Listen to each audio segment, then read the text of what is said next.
I'd be very disappointed if you guys didn't.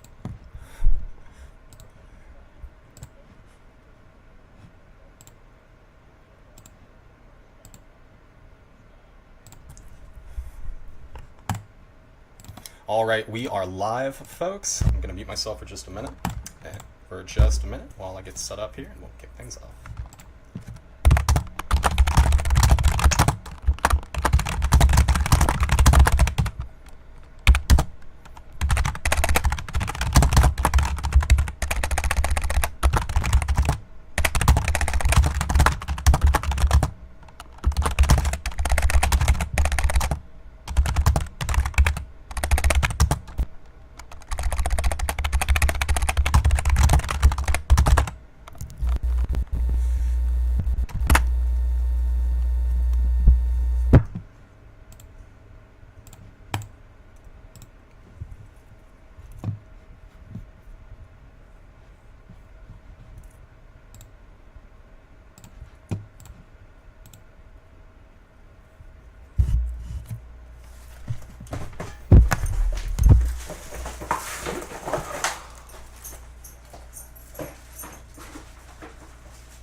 Alright, boys, I do apologize for the wait. I will remind you, a wizard is never early, nor tardy, but I arrive precisely when I get here.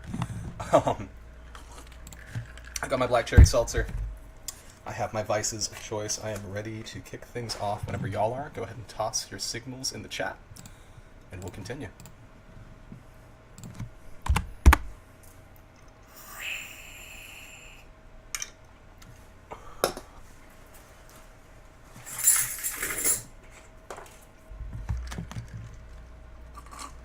So, last we left the Nauti boys, our crew of shipless pirates attempting to rebuild their fortunes here within the city of Waterdeep. You had been plunging further and further into the dungeon of the Mad Mage, encountering a group of Xanathar loyal drow and mind flayers known as the Shard Shunners. The party found themselves overmatched, finding themselves hosts to the terrible process of ceremorphosis, mind flayer tadpoles implanted in your heads. Your quest to return 20 living goblinoids to the Shard Shunners for the purposes of conversion, in order to replace those which your group had destroyed. Your continued delving into the dungeon of the Mad Mage proved dangerous. Indeed, with the group cornered, it seemed that there was only one path of escape. Griff reaching out and promising the souls of... Was it the entire crew or just Francisco? Couldn't quite remember. And promising the soul of first mate Francisco to his patron if they could be saved from this terrible fate. A portal of ocean water dragging the party down to the fathoms and spitting them up on a deserted island, but a mile or so away from Waterdeep's most infamous prison, an Alcatraz within the bay known as Nauti Rock, the place where the most hardened criminals of Waterdeep are kept. Now, naturally, it was only a matter of time before these apparently shipwrecked, apparently drenched, apparently escaped pirates were picked up by one of the patrol boats circulating within the bay, being drugged back to Naughty Rock and booked for your attempted escape. No other crimes were you capable of being charged with. It has been 10 days since the parties last set foot into the dungeon of the Mad Mage. You have your freedom now, of course. I'm curious as to how you got it. If you guys would be so kind, tell me, what was your downtime in Naughty Rock like? How did you escape?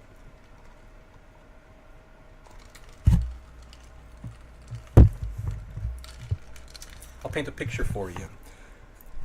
A 6-sided star fortress of black basalt. Griffin riders circulating its battlements. A magical web, a dome, completely locking in the island. No one getting in, no one getting out without the wardens say so.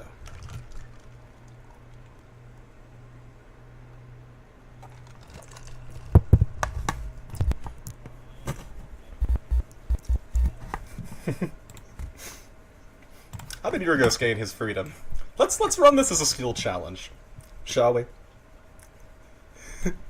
Yorgos, you tell me, as the party was booked into a dismal cell, clapped in irons, and awaiting their opportunity to be taken to the granite quarries upon the island, Yorgos, how did it all begin?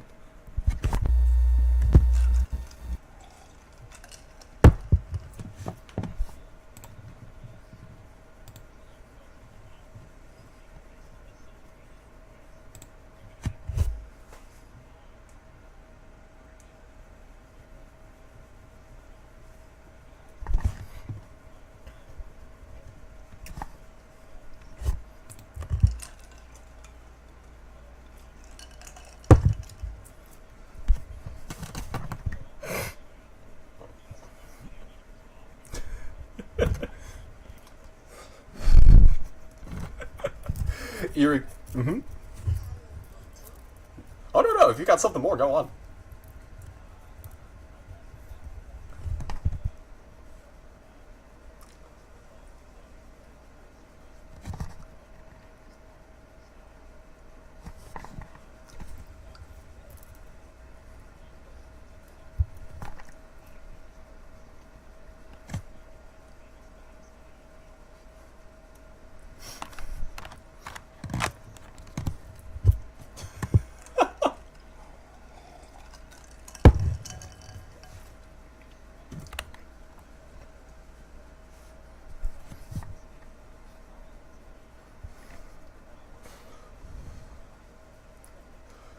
Beautiful. In that case, Ira goes, let's play this out. A couple of scenes here. First and foremost, I would like you to roll me a charisma check, and I'd like you to see just how low you can roll. That or an intimidation check, if you prefer.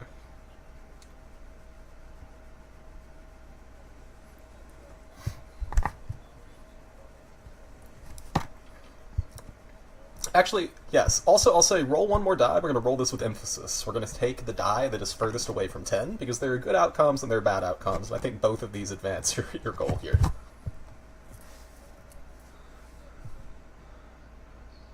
Looks like you rolled D8. Oh, that's even better. Fantastic. So we're going to take the 3 on that in that case, as that is the emphasis roll. So, Iragos, as you are managing to make quite a racket, the rest of the Naughty Boys are trapped in the cell with you. Captain Griff, First Mate Francisco, Swabby Byron, or Second Mate? I can't remember if you've been promoted.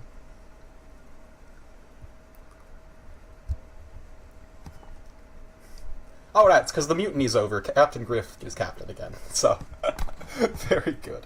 So, in that case, you can see the narrowed eyes coming from behind these from behind the bars of these shadowed cells. You can begin to hear the murmuring, which turns into shouting, rough voices calling on you to shut that dragon board up before someone does it with a shank. Iragos, how would you have been responding to those calls?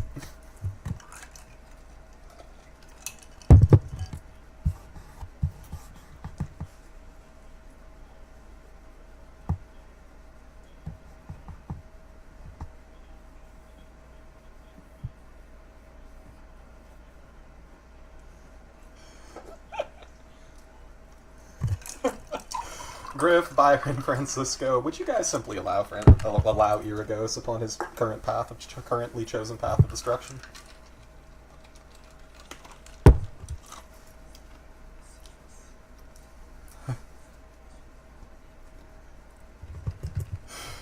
Day by day, Griff, you have been finding yourself beginning to waste away from a lack of access to oranges, limes, and linens, as the hard attack it served within this place full of weevils does not suffice.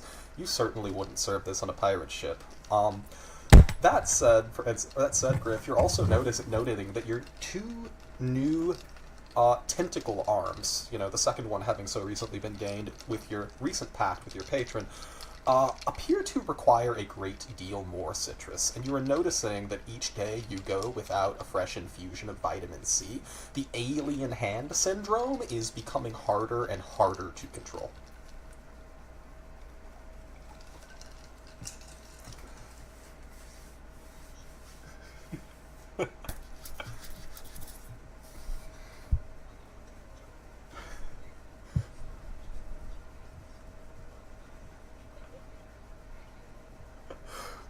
Good to know. Let's get to that check in 1 second as we pull back to this 3 charisma check.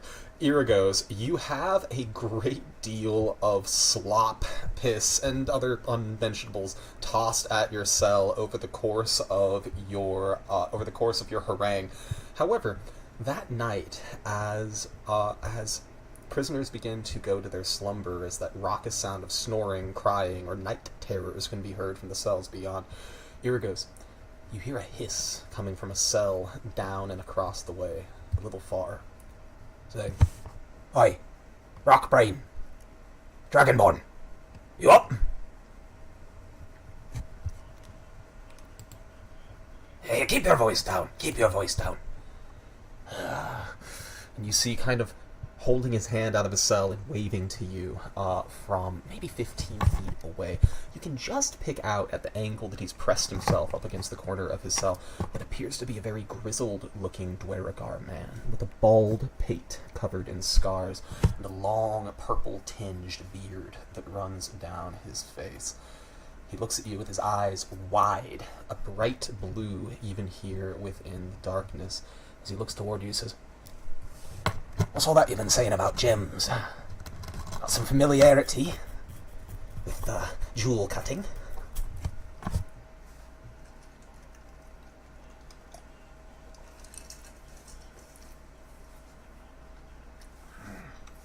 He says, "Aye, I came from a long line of jewel crafters myself.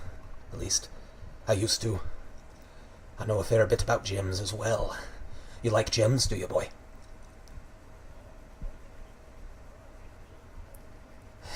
Well, that's good to hear. If you kill me, though, I don't think you'd be seeing the ones I'm thinking about. He goes, what should I call you? You can call me Davin. Davin Führerforge.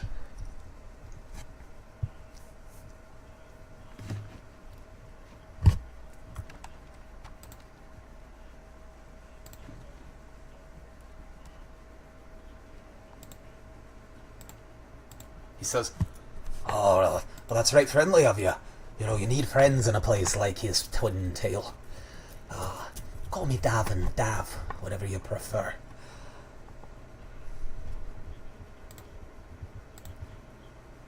Fair's fair.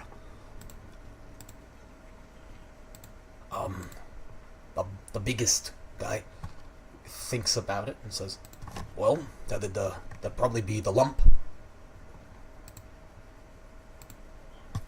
Oh, you'll know the lump when you see the lump.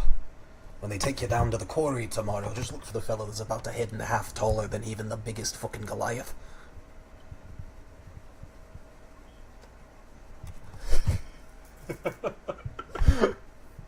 as he looks at, Oh, hi. If you like digging out rock, if you like digging for gems, well, rock and stone, that's the truth, that's the difference between them as well. looks back at you and says, it looks down the hall. He can see the light of one of the night wardens beginning to slowly amble in this direction. And he says, Right, you find me tomorrow on the chain gang. We'll talk some more. If you've got an interest in gems, aye? Well, we might be able to help each other out.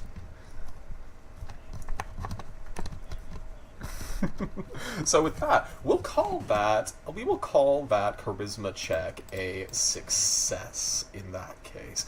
As the rest of the night begins to pass, as the party knows that beginning with the next morning here, you'll need what rest you can, for you'll become attached to a chain gang, working within the quarry upon this island, mining out granite. Any other interventions here for the party? We're going to call that our first success. We're going to need 10 successes before we get the hell out of Naughty Rock.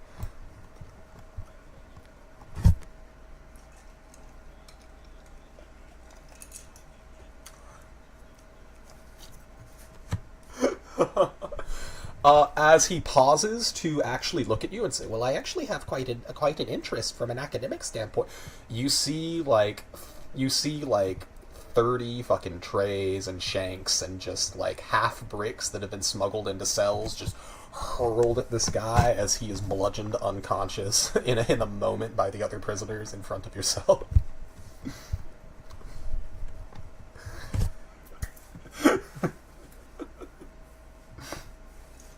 So, anyone else in the group? How have the rest of you spent your initial time here at Naughty Rock?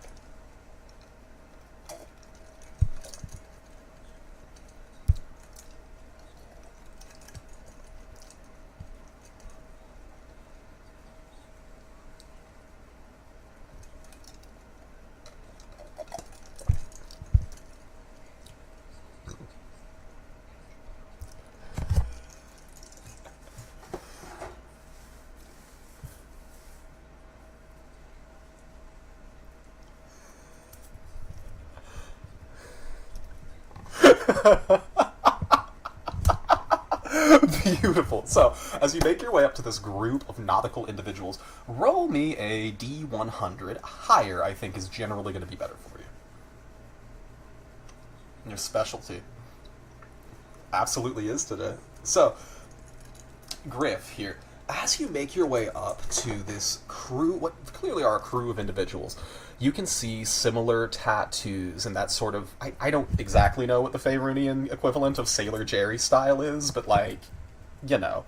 But you can see that a group of various humanoid races.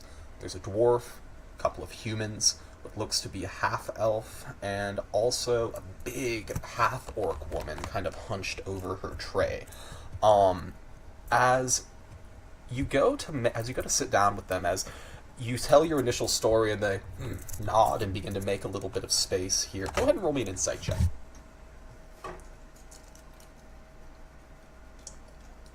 17 solid.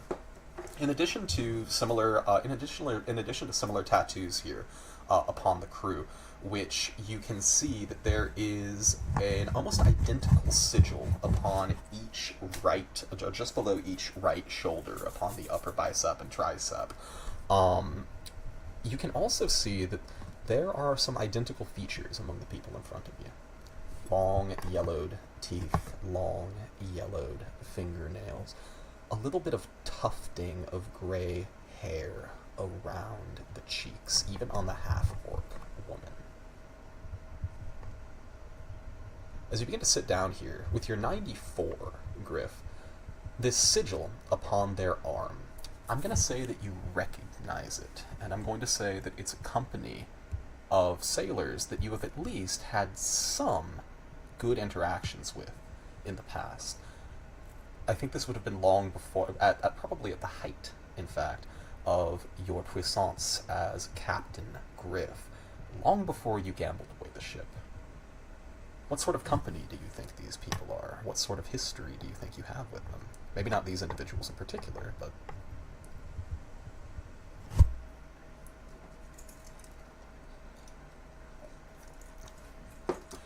No, I didn't. No, I have not specified the symbol yet. If you would like me to, I'd be more than happy to, but I wanted to hear what you had to say about these folks first.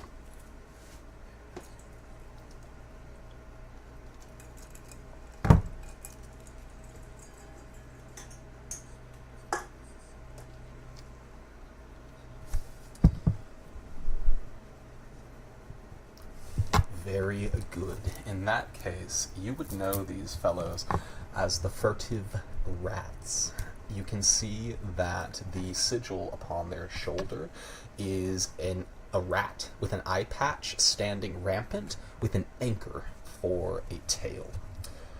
You would also know from reputation that the Furtive Rats almost exclusively allow were-rats into the ranks of their crew. People who have been, for the most part, pushed out to the edges of civilization, many of them joining that nautical life simply as a means to get away from the prejudice that they face.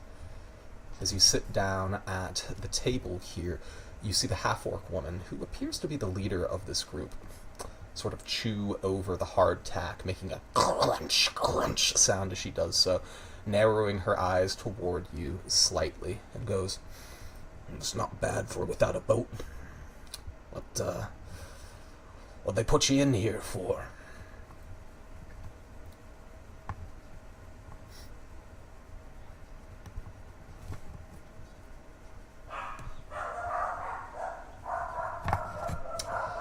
She says, "Well, I'm pretty sure that all of us have considered it at least a time or two in our lives.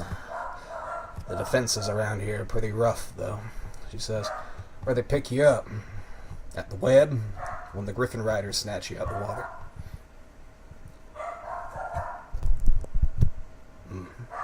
She nods. She says, "There's a real problem with this place," she says. "The muscle ain't so bad," she says. "Don't think they feed these guards as much as they do us." She spits on the ground. You see a weevil crawling away with a few crumbs of hardtack. She says, "What is all that fucking mage craft? Couldn't even begin to tell you where we'd begin to get through that kind of thing. Our wind speaker was not picked up with us when they took our ship.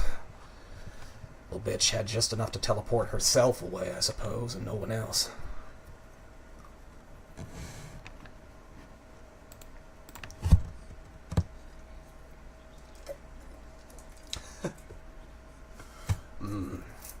She nods and she kind of looks toward your two tentacular arms and says, I don't mean to comment on anyone's physical appearance, especially not in any sort of negative way.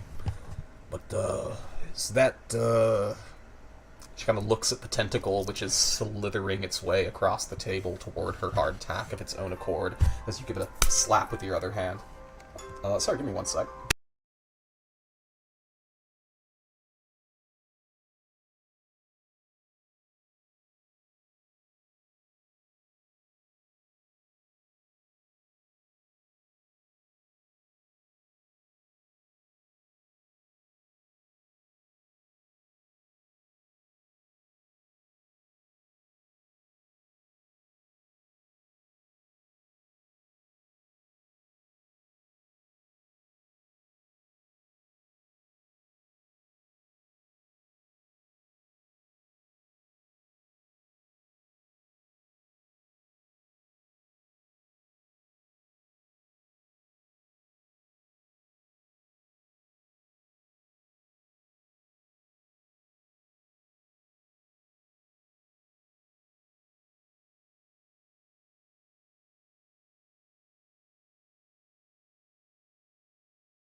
Fantastic. Looking like we're back and all ready to rock. I do apologize for the delay, guys. So, Griff, you were in the process, if I recall, of describing to this woman what you were in here for, her complaining to you about the arcane web around the island being too difficult a nut to crack. And where did we leave off precisely? Forgive me.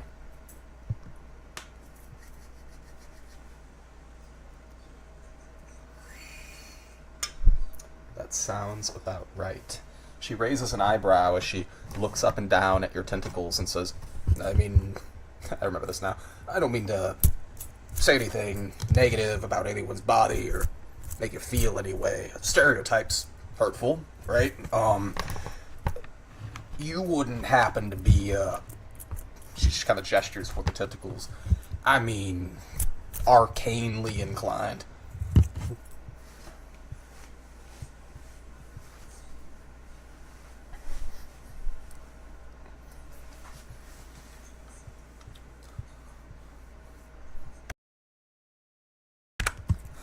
She laughs at that. The rest of the table letting out a bit of a chorus. As she says, all right, calamari. In that case, I don't suppose you're putting any thought into getting out of here.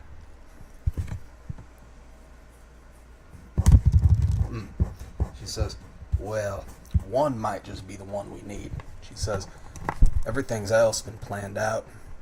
Distractions, ships, allies. If we can get that damn web down, that'd be the ticket.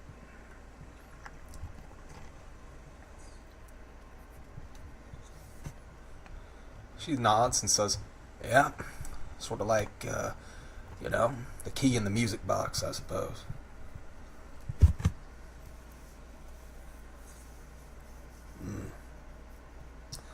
She begins to explain a fairly simple plan to you. Some of her old allies are camped out within Waterdeep, watching for a signal. Some fireworks, some saltpeter, some smoke powder that's been smuggled in is going to be used to create a very large column of smoke. That will be the signal for her smuggler allies to roll on up to Nauti Rock. As for the rest, she says that she has an arrangement with the various institutions in Waterdeep, which you would take to mean gangs, that you can certainly get a bit of a distraction going here when the word's given. But before any of that happens, we're going to find a way to take down that web.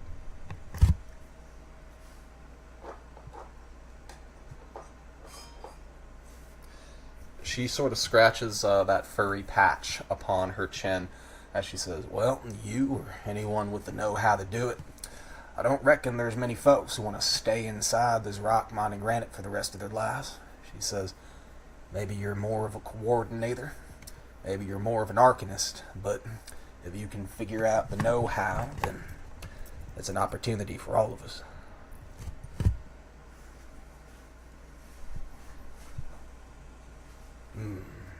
We'll go ahead and count that insight check, and we'll count that very high roll on the D100 there, and the general trajectory of your roleplay there is our second success in our Nauti Rock skill challenge here. Griff, as I would assume, would you convey this information to the rest of your party as well? Very good. In that case, Francisco, Byron, we haven't heard from you guys yet. How have you begun to spend your time here at Nauti Rock? How did the first couple days pass?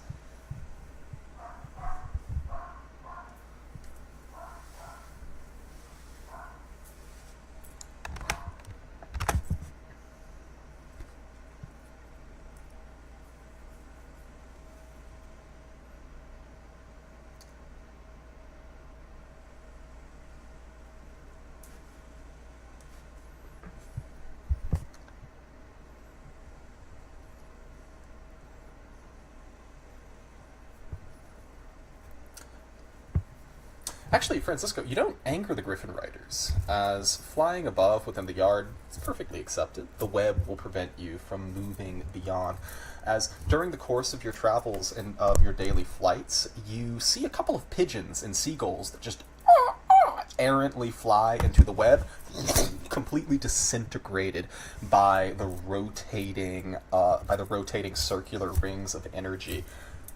Just a little puff of feathers and a scent of smoke left behind. However, Francisco, the difficulty that you have as you begin to fly around is that as you begin to ascend higher and higher up toward the web in order to investigate it, you are descended upon by a gang of Kenku. 7 or 8 of these black-feathered, many of them rather patchy-looking individuals. The leader of this gang looking like one of those Tyson chickens that they do on the factory farms, where the breasts, or in this case the pecs, are so big that it practically looks top heavy. You see the tiniest little pair of wings on his back fluttering like a hummingbird's.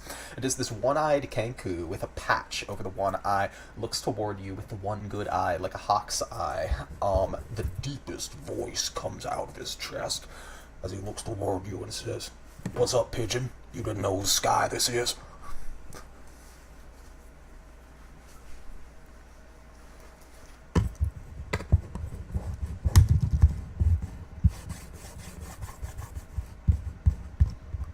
You hear a chortling chorus of laughter, mostly in humanoid voices, coming from the Kenku around as the lead of this little gang of this murder, I should say, of crows, looks toward you and says, "Well, you thought wrong, buddy. In here ain't nothing free, not even the sky. You want to go above? You trying to get above the bird of king?"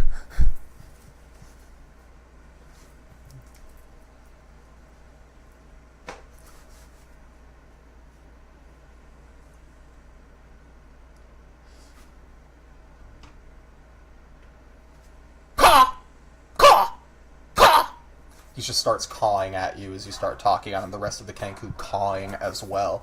After a moment, he looks back down and says, "You don't want to offend the bird king. You better get back on the ground where you belong with the rest of the pedestrians."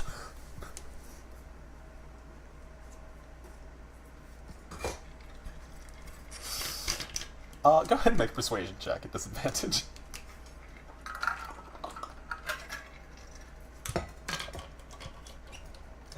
With a 3, he looks at you and he says, "Only way I'm getting out of here is flying out of here. Only way you getting out of here is walking."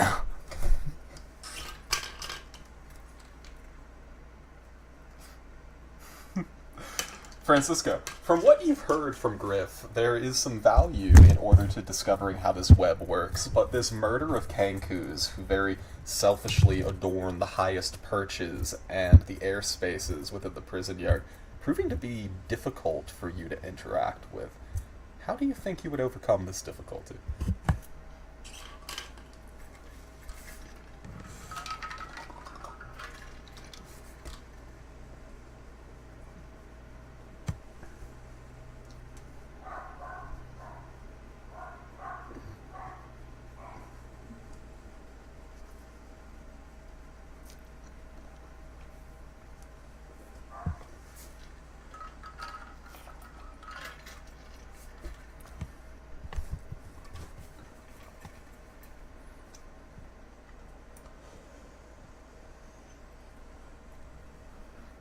You got it. So with what you just described to me, taking a lower perch, also, or alternatively in looking for someone who understands the situation better, I think there are a couple paths forward for you here. You could roll a perception check at disadvantage as you take a lower perch and attempt to study the weave of the web anyway. You could also roll me a stealth check if you'd like to attempt to find some higher perch that is secluded perhaps from view by which you want to observe the web. Or you could go ahead and roll me I think it would be an investigation check using charisma as the modifier if you want to find someone who understands this.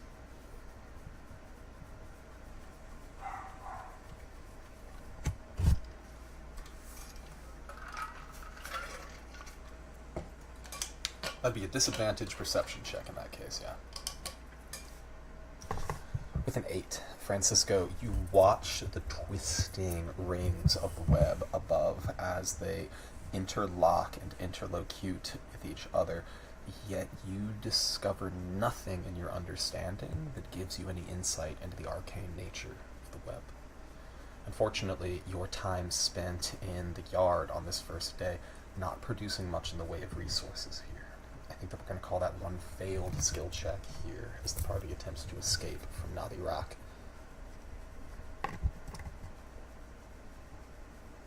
Byron, what about yourself? How do you begin to spend your time here?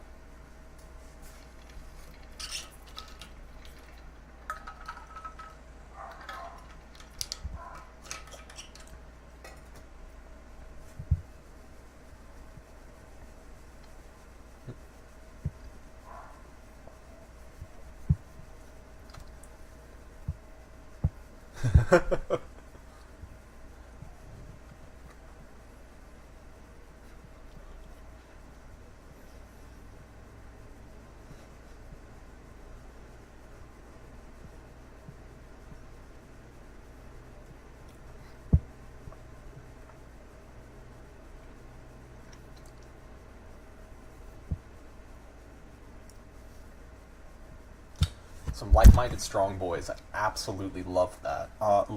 So the first part of this scene, go ahead and give me an investigation check using charisma as the modifier.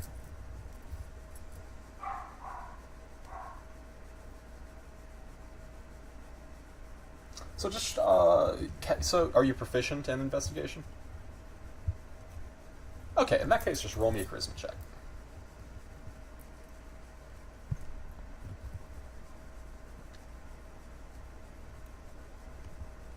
Very solid here. Byron. So, as you make your way through, for the most part, yeah, there isn't absolutely an exercise area in the wall, in the yard. You can see some, like, cell-forged dwarven kettlebells that have been laid about. You can see some discarded cannonballs from plundered pirate ships.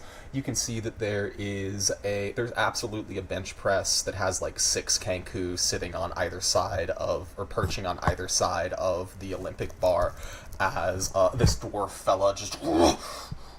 You can also see that there's a group of dwarves that are using like lat pull down machines, but they don't have ropes, so they've like braided their own beards into the weights, and they're using like it's great. It is a full on muscle beach here. You know how it is. When people are in prison, like they get ripped, or well, you know, there are other ways you can spend your time. But in particular, you notice that like for the most part, yeah, you know, they're all working out because they're bored.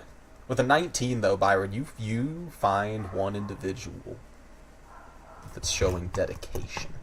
That one individual who's so devoted to their body, it doesn't even seem like they're in prison. Their mind is free, their body is free. You find this completely bald-headed gnome that looks about 70 years old. And you find this guy on a pull-up bar, just 1, 2, 3, 4, 5, at that rate, and you watch him. He didn't catch your eye at first. You watch some of these other more ripped-looking individuals. But as you realize over the course of a few sets that you've been doing, you look back and you realize he's still going. He hasn't stopped. It's been minutes at this point. 500, 600. You begin to look on in amazement. And after a moment, as you begin to pay more attention to this old-timer, you realize he doesn't have any legs. Literally, his legs cut off from what you can tell just beneath the hip joints, of different lengths, the scar tissue having grown around them very badly, as though they were never properly healed. You watch him for a few more minutes as he hits what you would assume to be probably 1,000 on this, and then takes a moment and drops to the ground, catching himself perfectly on his palms. He sees you looking at him and says, "What do you want, boy? I don't got the equipment if you're trying to fuck me."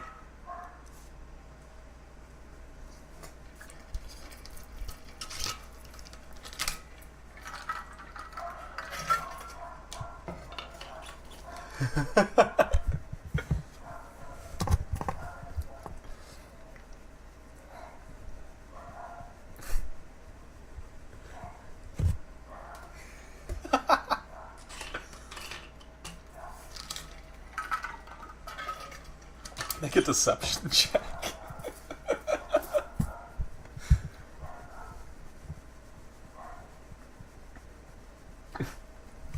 With a 3, he looks at you and says, Uh-huh. Yeah. Listen, you spend long enough in prison, you can tell when someone's eyeballing you. What do you want? as he begins to up to you on those preposterously, like, SpongeBob Muscle Beach arms with his gnomish stature. He reaches up and pulls himself up onto the bench in front of you and crosses his arms in front of you. Despite the fact that you are multiple feet taller than this guy, you are definitely feeling a little bit looked down on in this moment.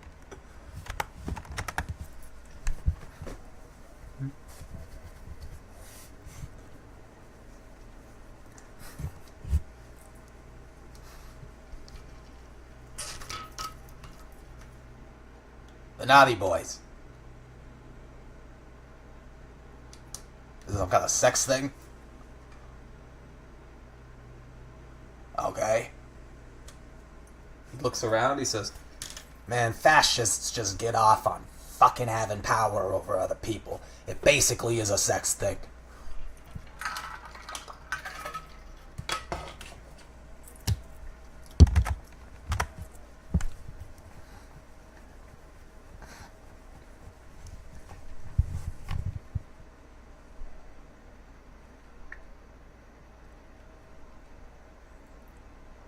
Uh-huh.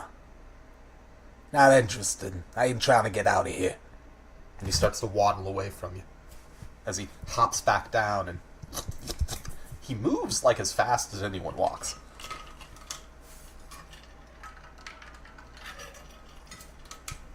Yeah, you go after him, you catch up with him.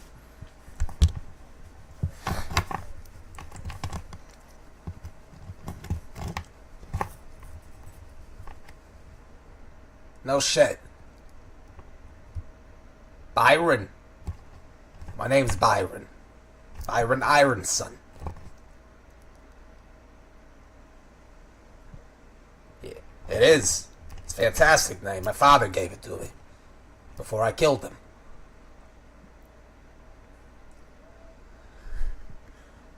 Oh. No, they never found that body. Yeah.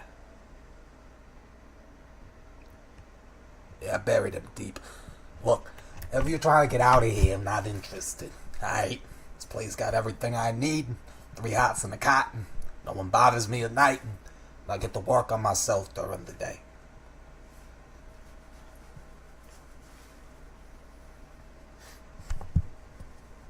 Uh-huh.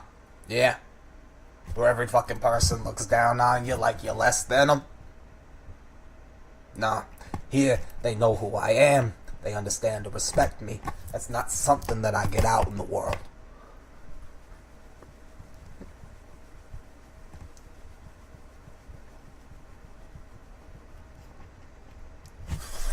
He looks at you, looks at himself. What talents? Will I make a good fucking street corner beggar or something? A good circus freak? Huh?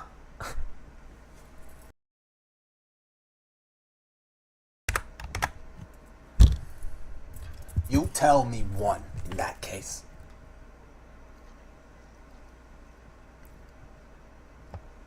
Okay. You think that the fucking bars of Waterdeep think I amble into the yawning portal? They're gonna ask me to bounce for it? You think I sidle up to a black network representative? They're gonna let me do work? Listen, that's why I'm in here in the first place. Opportunities for individuals like myself are few and far between. Here it comes. Byron, I was about to say, I think you are beginning to have the thought that maybe an individual like this, capable of great violence, pushed to the fringes of society, you might know a place for them.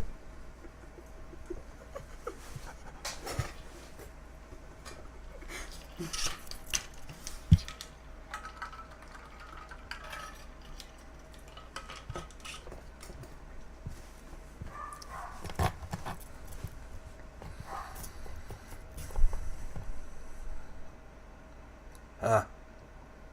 Like the circus? I told you I'm not gonna be no circus freak.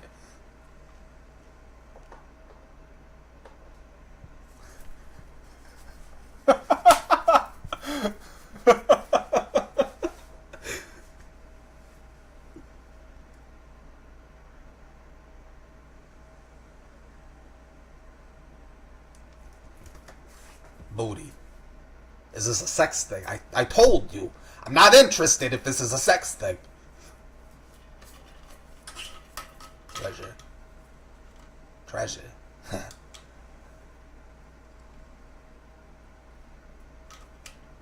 kind of treasure we talking about?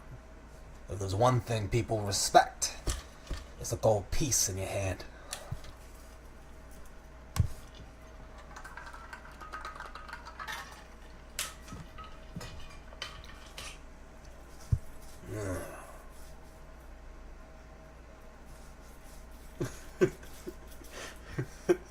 Hey Griff, debt is an asset. It's okay. Looks at you, he says, alright. What's my part in it?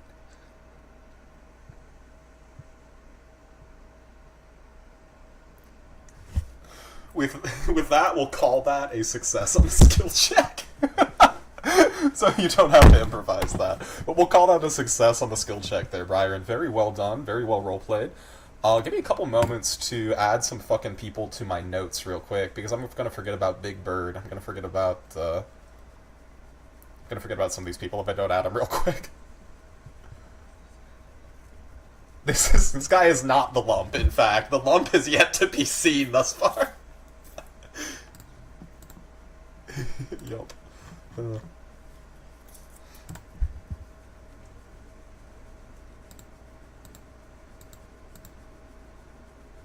That's good. That's good. Alright, let's see.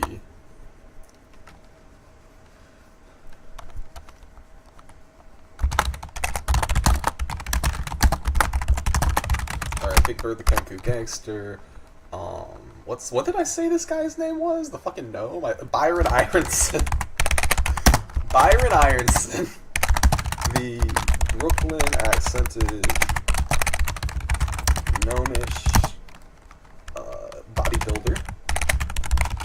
There it is.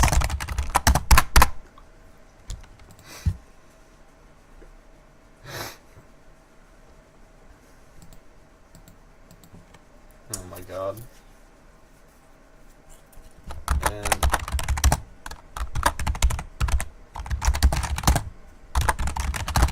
alright, and Davin Forge, the Dweragar gem cutter. Forgot about that guy for a second. Alright, fantastic. In that case, as the first couple of days begin to pass here within Nauti Rock, the party finds themselves back in the cells, reconvening and discussing their current plans with the resources that they've gathered.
Sorry, whose attention are you trying to get? Davin or the guards?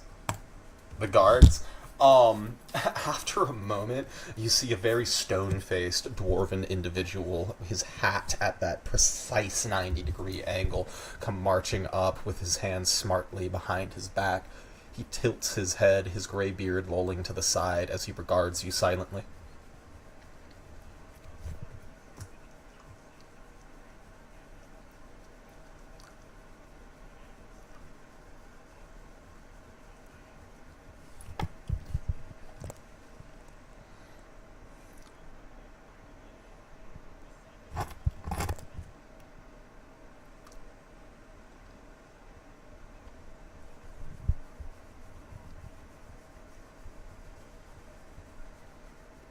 Rations are dispensed by the warden's command alone. No.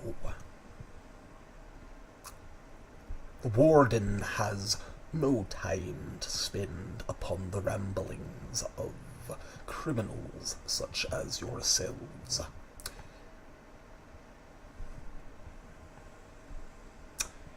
He starts to walk away. He starts to walk away. Here it goes. As he turns back toward you, Francisco, for a brief moment, as he continues to walk.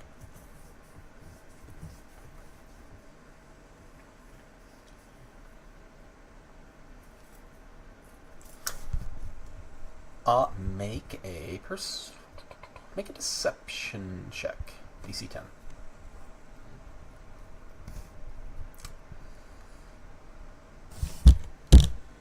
Very good. With an 18, he's going to pause. I'm going to roll a general perception check for the jail cells around here. 16's pretty good.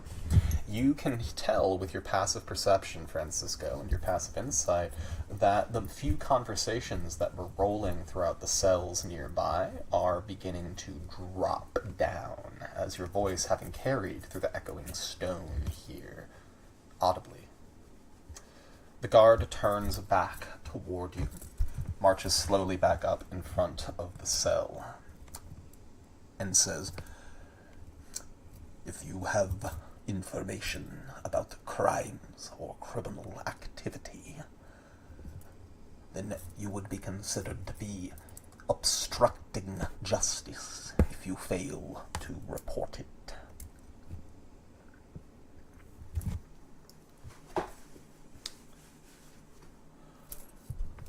One of the authorities of Nauti Rock, such as myself.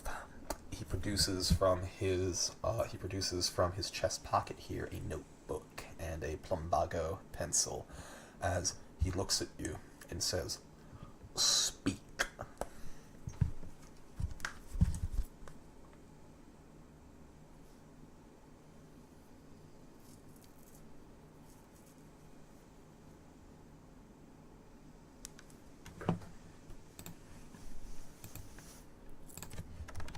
Jail yard during, when everyone gets to go outside and enjoy the fresh air. There's a group of Kenku, and they like to keep the skies to themselves, and they jealously guard access to the web. As you hear a caw coming from down the hallway.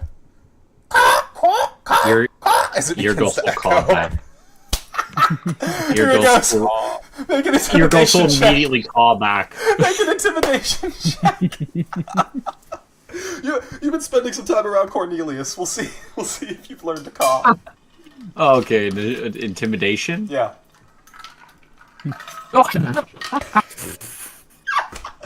Wow.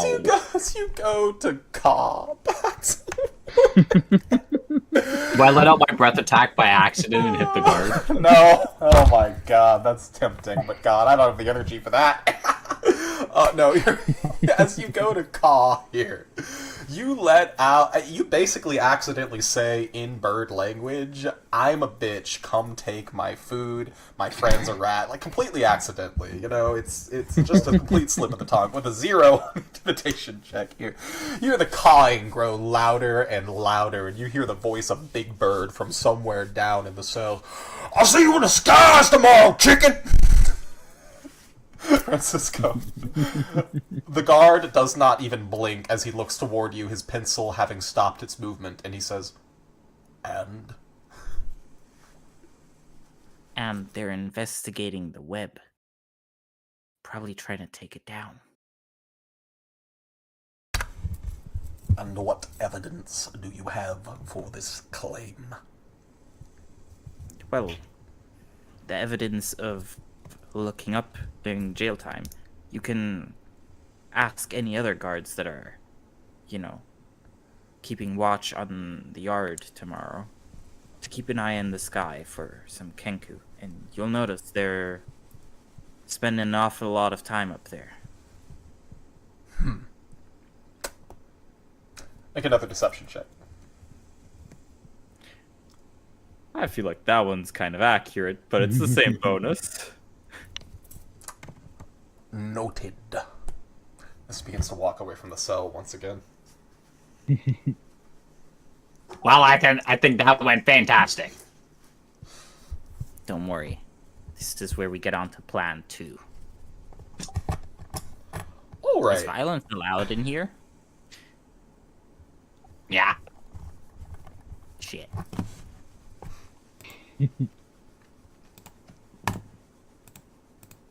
What's plan 2? Well, I was gonna get myself slightly beat up by the birds and then have the guards come in to interrupt it. But now it looks like we're gonna be stuck on step 1 of that plan. Should we just, eat the birds?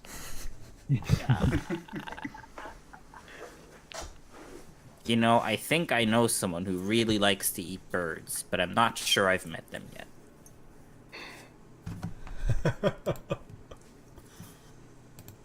So I will remind you guys that your I Know a Guy feature is still available here in jail as well.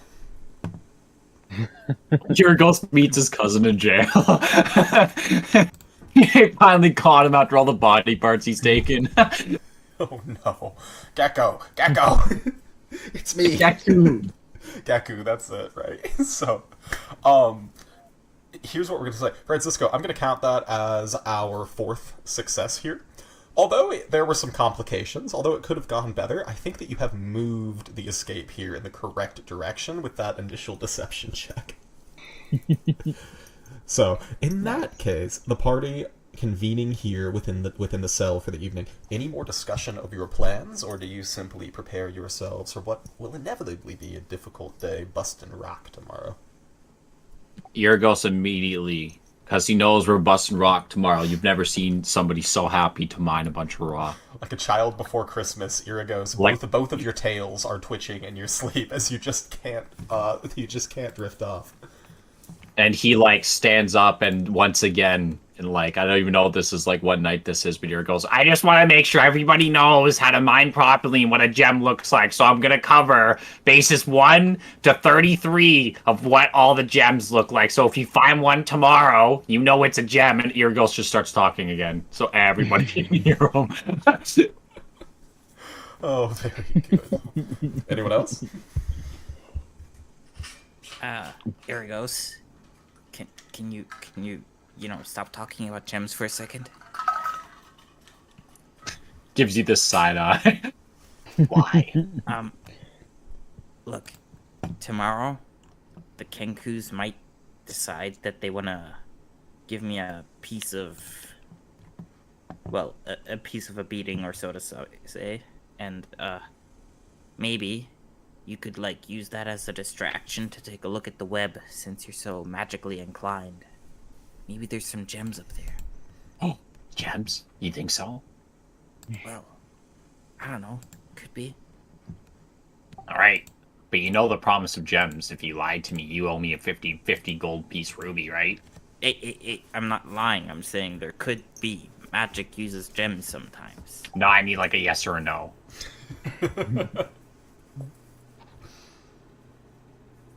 It's definitely a yes.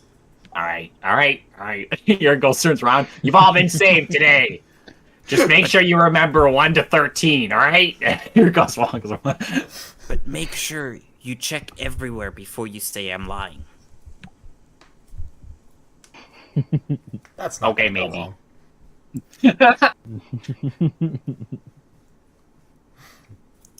In that case, any other conversations before the party begins their next day at Nauti Rock? Satisfied. Very Satisfied. good. The party is awoken at a time intolerably early in the morning as you are placed before your cells, shackled and manacled, and led out in rows and rows of prisoners out to the quarries of Nauti Rock, near the bay, near the beach. You can tell that the granite here sinks very deep. The entire rock that this Alcatraz, that this prison is built upon, this enormous karst apparently funneling deep into the ocean itself. And as you are led down to this quarry in elevators, despite the fact that there is no overhead, the shadows here are still very long, for the hundreds of feet that have been chipped out of this deep column of granite practically obscure the motion of the sun unless it sits high overhead at 12 noon. You are led to your various stations. You are handed pickaxes, and you are watched by patrolling guardsmen upon the quarry's walls, looking down for dissension, armed with wands of magic missile that you have occasionally seen used to deadly effect upon troublemakers. As the party begins their workday here, chipping out granite blocks for the sake of construction in Waterdeep, how do we continue to pursue our plans of escape? So I was told that there was gems. There might be gems in here, right? Are you talking about my information? No, you said the web, right? You were talking about the web. Yeah. Yeah, I don't think I'm getting up to the web, but you were. Dev told Eargos that there was gems in this granite, right? Oh no, Dav said that you should come find him in the quarry the next day if you wanted to hear about some gems. Oh, okay, yeah. Eargos gonna try to find Dev. Yeah, very good. You find Dav in the process of hauling buckets of limestone up a steep hill, his sturdy Dweragar frame helping him as he puts leg over leg. Dev! That's my name. That's my name, lad. Don't wear it out and keep your fucking voice down. Is he? Oh, is this an indoor voice? Do we need to use our indoor voices? Indoor voices are generally the right ones to use. Aye, in prison. It's a whole lot of indoors around here, in case you couldn't tell. Oh, that's fair. That's fair. Okay, Dev, I want to know about the gems. Oh, so you're interested in my offer, eh? He says. Well, I heard tell, aye? You and yours may be planning a little bit of a breakout. No, I think you misheard that. My friend's gonna get cooked and eaten by the big bird. I heard something about that too, so you might want to go fast. But, well, my point is, I got a little stash, down in Neverwinter. Of gems? Well, I don't know what you think about the shine of diamonds or how much you've seen them before, but let me tell you, bigger than any I've ever come across. Hold right out to the chasm itself. Touched with the energies of that place, too. I had to stash them, before I pressed back over the wall. Well, caught me on some other charges, had to leave the city, ended up here in Waterdeep. I won't bore you with all the details, but I'm certain it's still there. Too well hidden not to be. Only I know where it sits. You bring me out of here with you. Well, we could share that little fortune together, aye? Where'd you hide it? He says, it's within the chasm of Neverwinter. Behind the wall. Just where, I won't say. I'll tell you where I hide my stuff. I don't want your stuff, Twin-Tail. I want my stuff. And I'll give you a share of it if you help me get out of here. How much is a share? I think it'd be fair if we split things 50-50. Is it all gems or just gold? Diamonds, lad. Diamonds. All and dying diamonds? in the dust. Aye. Certainly. Oh, that's nice. It is. A beautiful hue in each one of those gems. So 50-50. So if we have 6 gems, then I get 4 and you get 2? That's not how that works. As he explains the concept of an even split to you. Oh, I can count to 44 now. That's right. Very good. As your knowledge of numeric eschatology increases here just a little bit, Irgos, you can now count to 44. Good job. As David explains that concept to you over the course of the entire work day here. Yeah, I feel like Irgos doesn't even mind anything. Very good. So, Irgos, what guarantees do you give him? What promises? What agreements do you broker? Irgos with the most, like, so eventually this guy this whole time has been seeing Irgos with like a smile on his face, and like he's usually pretty preppy.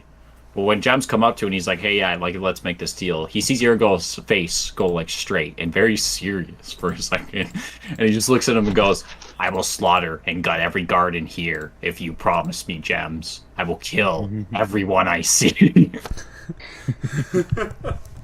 Alright, make an intimidation check with advantage. With advantage, you Yeah. say? Yeah. Hey. Step in. Ooh. Oh my god. With the 7, he looks at you and just says, I don't think there's any need for that. What I'm particularly interested in is what sort of guarantees do you have on how you're planning to get out of here? Oh well, I think we're planning to break through the web. My captain over there is having a mental breakdown. But we're gonna find a way to take down the web and then just dip. he says, As your captain. as he looks toward Griff, one of the tentacles wrestling the others. Yeah. Fiercest captain of the entire sea. He's the captain of mutiny. Is that the name of a ship? Look, I don't care. What's wrong with the man? He needs citrus. Oranges. Well, The last time he didn't have citrus, he gambled our ship away to a god. It's crazy. that's a story that I would like to hear at some point. That's all you need, a little bit of citrus. Old Dav knows how to get a few things in here. Oh, that's nice. He points toward a pair of guards nearby that are sitting comfortably within a guard post, still watching with their hands upon their wands of magic missile. He says, You think you could pull their attention for a few moments? Yeah, I can pull their attention. how do you do so? Are they like up somewhere? Or are they like on the ground? Yeah, they're up. They're sitting on the higher level of the quarry, maybe 50 feet up. There is a path that could be walked to move up toward them, but you can see that it is cordoned off. All right, so Irgos is gonna like walk over, or like he's gonna kind of stumble over, and he's gonna be like, yeah, guards, I'm sick. I'm sick. Every time I cough, there's a chance my breath might go off. And then as soon as he does the next cough, he shoots his breath out, and he just continues the cough. Oh my god, as you shoot the breath weapon out here, give me a fucking constitution check to see how effectively you control the flame. Oh, 5. 5's very solid. You scorch a few tail feathers from a big Kanku gangster that's working on the chain gang nearby. As you continue to move forward, he attempts to rush toward you to attack you, but the many other individuals that he shackled to aren't able to be drug in that direction. The guards beginning to move down. Go ahead and roll me a performance check with advantage. Oh God, I've been rolling so poorly, but I got this. 6. Goodness. As they get down, as they begin about halfway down there, they stop and they simply call out, Back on the chain, scale breath. If you know what's good for you. Oh, I know that. I know that cheese is good for me. And then he breath attacks again. You breath attack again. With that, Irigos, you're going to take a level of exhaustion as a swarm of magic missiles begin to plummet into you one at a time. You find yourself waking up back in your cell the next day, the rest of the naughty boys around you, having treated your wounds somewhat. Your next skill check in the next scene is going to be made at disadvantage, unfortunately. Here it goes. It's fine. As that happens, you are able to effectively create a distraction for Dav, however. Griff, you find the furtive dwarf making his way over to you later that day as you are being placed back into the cells and your chains unshackled. You see him press a silver piece into the palm of the guard as he moves up toward you and offers you a single, slightly moldy orange and says, "In agreement, aye? With the twin tail." And that's all he says. And just one tentacle slowly reaches over and snatches it out. He like holds it like Smeagol holds the ring. Very good. So we will call that a success, but also a success with complications for Irigos there. Francisco, Griff, Byron, how do y'all spend your day within the quarry? I'd like to think that despite the rather Spartan accommodations here, there is in fact a showering period where everyone's given a large showering bucket to dump upon themselves. And Griff, at the risk of seeming like it's a sex thing to Byron Ironson, is going around entertaining people with juggling and then asking to share the shower bucket with them by dipping his head in and then their head in so that he can have a private conversation with his fancy water feature to ask about the whip.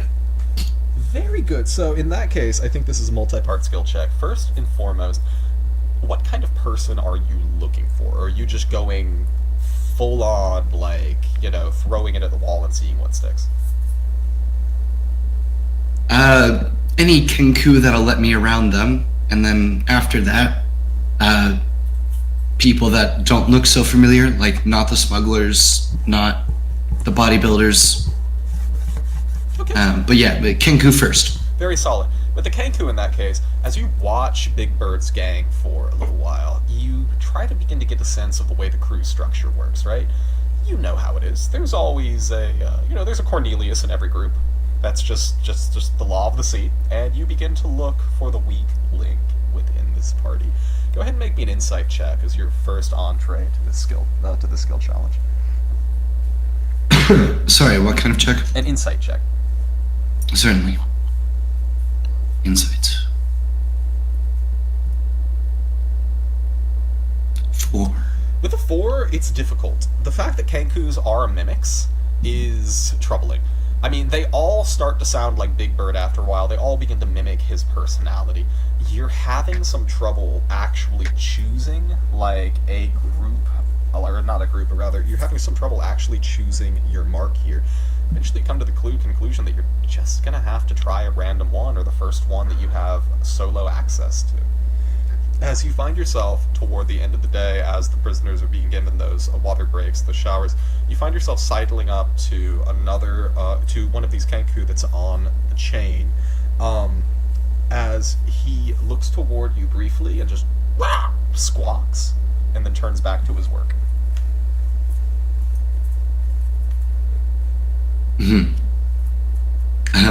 At which point, Griff will gesture for him to put his head in while Griff does the same. Roll me a persuasion check at disadvantage. Certainly. Okay.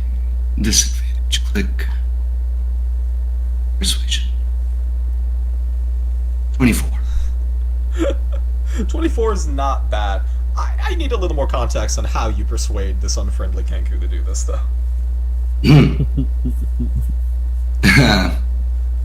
Alright.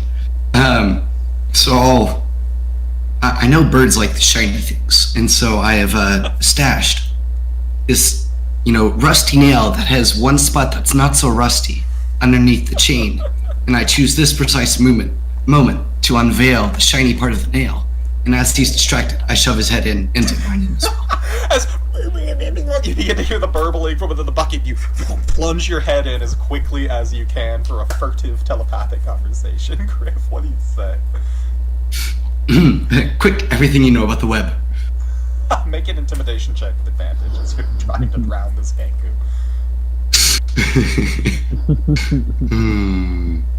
Advantage this time, intimidation. 23. You hear a burbling. What the fuck does Kenku telepathy even sound like, do you think? Still just their own child mimicry? That's a great question. But you hear a panicked chicken's clucking inside of the mound for a brief moment, Griff. As he then begins to say, "Web keeps us out. Don't fly too close.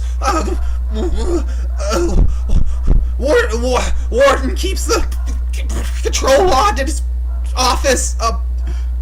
As he goes on, it doesn't sound like he knows much about the actual arcane nature of the web, but it's rumored that the warden has some sort of control mechanism that is kept within his office or on his person, as he lets you know that portions of the web cease to spin and cease to interlocute when certain supply ships or prisoner transports are brought to the island.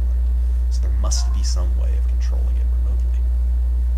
Well, that's information. It absolutely is, and I think that we will call that a successful skill challenge here, Griff. Do you just want to drown the Kenku so he can't rat to his friends, or?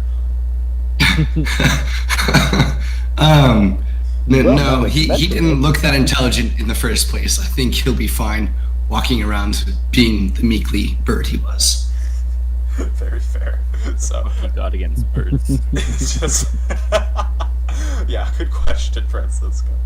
Very well done, Griff. We'll count that. I think that is our 6th success in that case. And that's going to bring us to Byron or Francisco. How would you guys like to continue the escape here? So Francisco is probably being eyed by just about everyone from the Kenku gang and a couple others. Absolutely most likely. are. Yes, you can see them also shifting their chain gangs closer and closer around you throughout the day as you work. Francisco would like to, take the opportunity and the many eye contacts he's probably going to have with these Kenku to try and figure out whether there's any amongst them that might not be so interested in following the big bird's orders. Yeah, go ahead and make an insight check as you watch throughout the course of the day. 26, very nice. You notice that there is this scrawny, chicken-necked Kenku with a little bit of a, just a little bit of a slouch. It's always a little bit slower to laugh than the other ones. Always a little bit slower to get the mimicry right. And they don't exactly treat him poorly, but as you watch this Kenku over the course of the day, you get the sense that he might have fallen from the nest.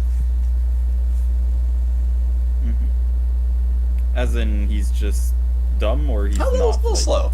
A little dumb, yeah. Alright.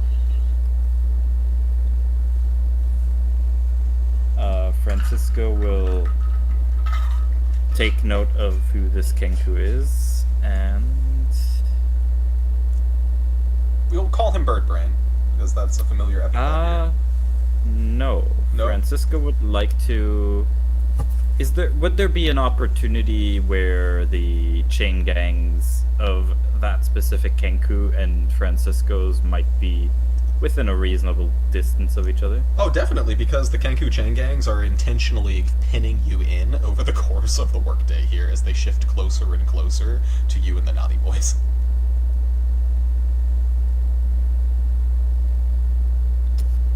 I would like to have Francisco try to stage an opportunity for this Kenku to gain some renown within the gang. And I would like to start some beef with this chain gang. Okay. As you go moving up to this chain gang, Francisco, hauling out on the about the 20 feet or so of chain that you have, as far as you can from the rest of the Naughty Boys. You approach, and immediately one of them sees you coming and caws to the other, and immediately they start cawing at you as their feathers begin to fluff out slightly. As they move up, you hear a couple of cat calls coming from you. Oh, big man, you a bird or a rat? You must be both. You must be a pigeon. What you want, stool pigeon?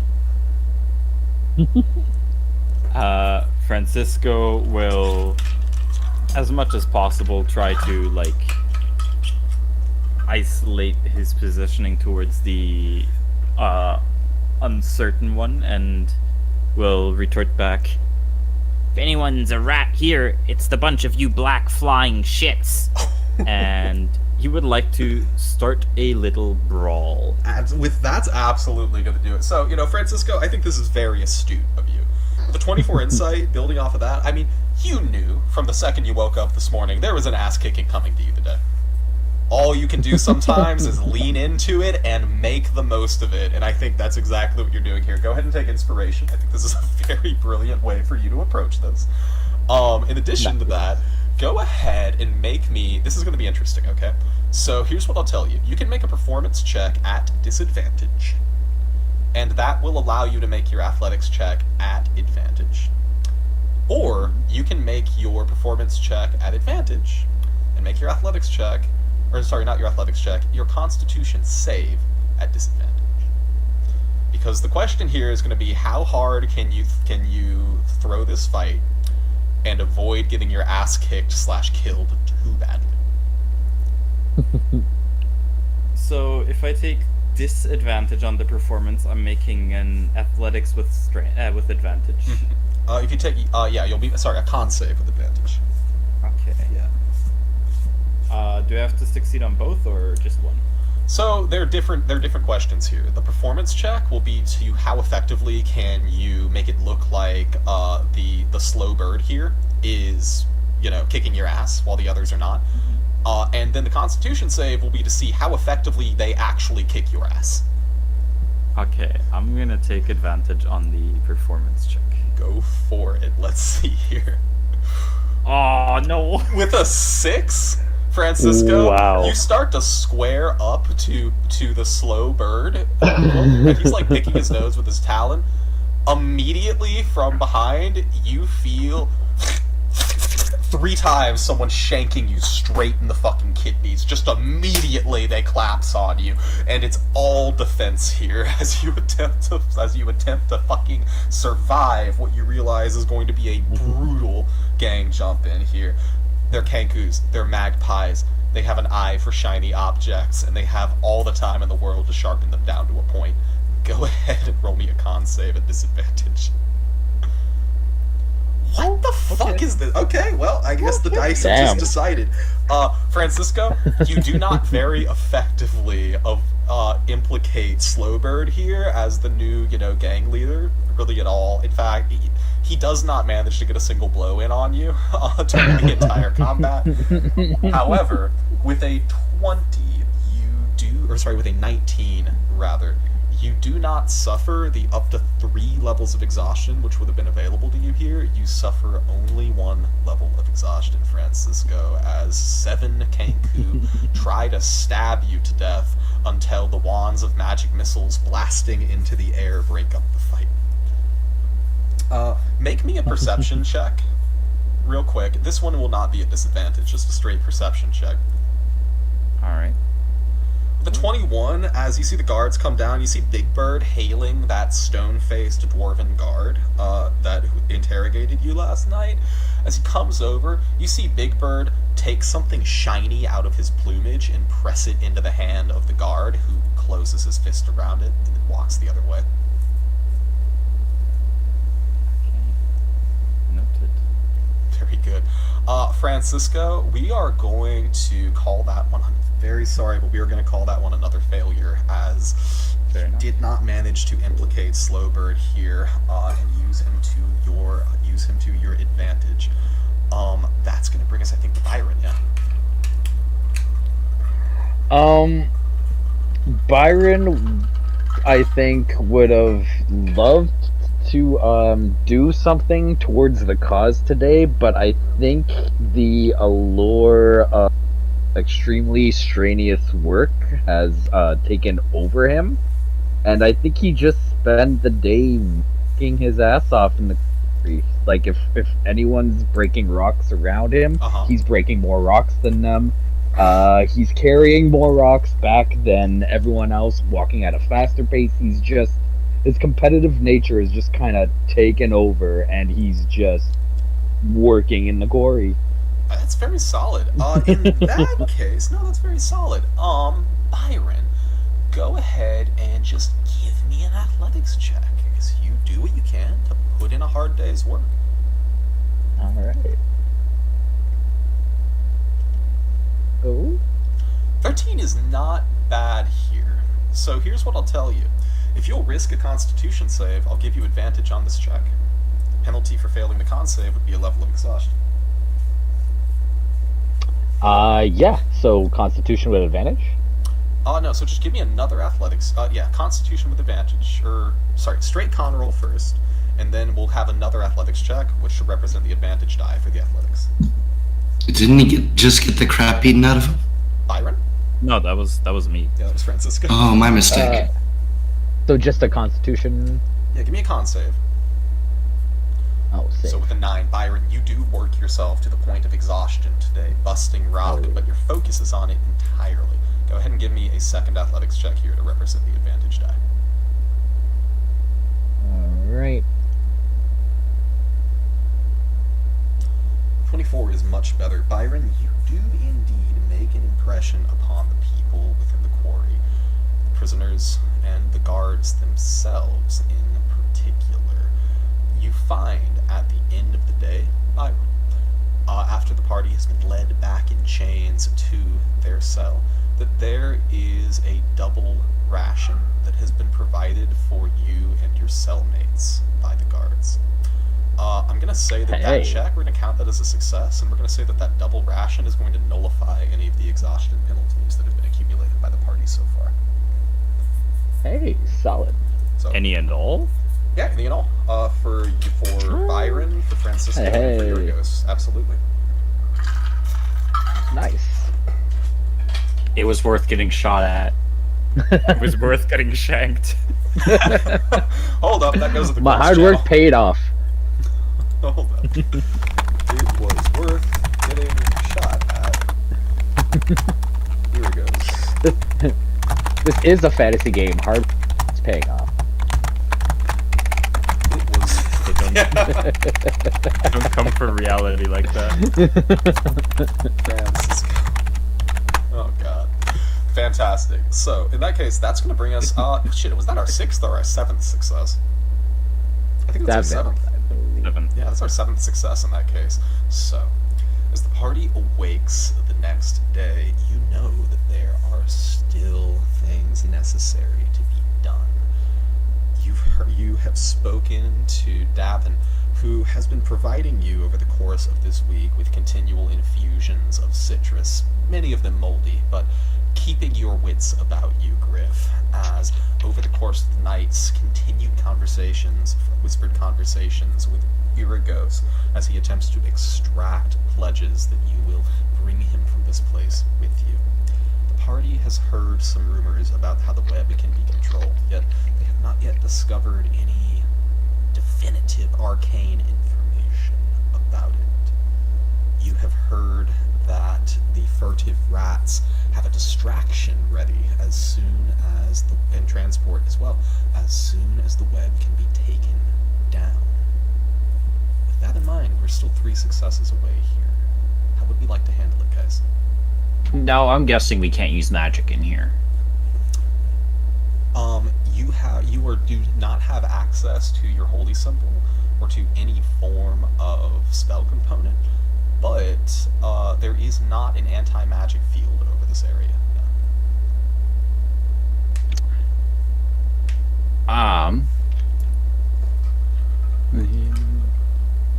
Oh, hold on. If only one of us had thaumaturgy.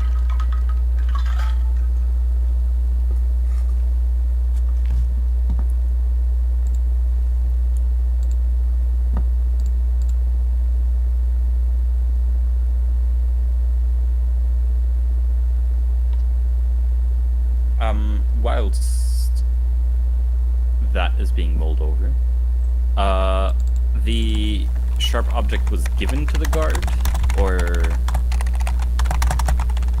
Oh, no, it wasn't a sharp object. A shiny object is handed to the guard. From what you can tell, probably something that these magpie instincts of the Kenku had accumulated as value, probably paying off the shanking that they gave you.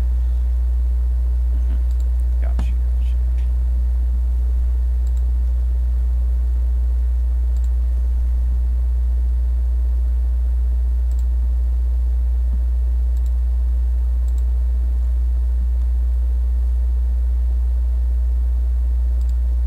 So, Ben. mhm.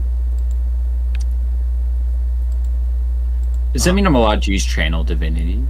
I Do believe I your need to channel hold- divinity requires a holy symbol, right? Does it? Let me check the wording. I think it says you touch your holy symbol and, one moment, channel divinity, using,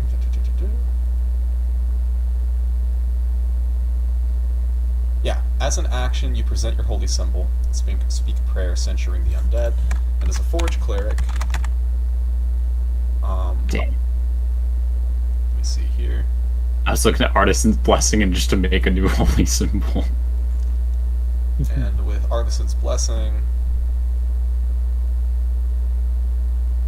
yeah, I think your holy symbol is necessary for this. Okay, then no, that's fair, that's fair. And remind me, a holy symbol, does it like need to be like really well crafted, or if Virgo's collected a bunch of sticks and twigs and put like a makeshift one together? It needs to be of a material that would be appropriate to your god, and it needs to be consecrated. The more appropriate that material is, the more appropriate that design is, the easier the act of consecration will be. And how do you consecrate it? Like, is it just like you pray over it? It's like a religious A thing. series of rituals that are unique to any god and their followers. All right. Euragos is going on the hunt. Then Euragos is going on the hunt. His mind's becoming sharper as the more he's in here, and he's going to start listening around to see if anybody's picked up any kind of gems or what the currency is around here right now. He's mainly looking for a gem though, because he's a cleric of a gem dragon. Mhm. So Okay, so looking for a gem. Where the hell are you looking for a gem? he's not mainly looking for information about a gem. Like if anybody's seen a gem, or if anybody has a gem, or if anybody's snuck information something about in. a gem. In that case, roll me an investigation or a charisma check with advantage, as Davin would probably be your best ally here in that. Oh, I love Cap. So sorry, it was investigation or Or charisma. persuasion at advantage. Persuade. Oh wait, no. I have +2. This is better. Persuade. 19. Not bad. With a 19, Davin chews on it for a bit and says, Well, we're already mates, so I guess there's no harm in telling you. Yeah. It happens occasionally, not often, but sometimes someone will pull a gem out the quarry. Sapphires, it seems, for the most part, down here in the ocean, but it's not often, but it does happen. Guards confiscate them, of course, if they find them and trying to hold them. They call it stealing.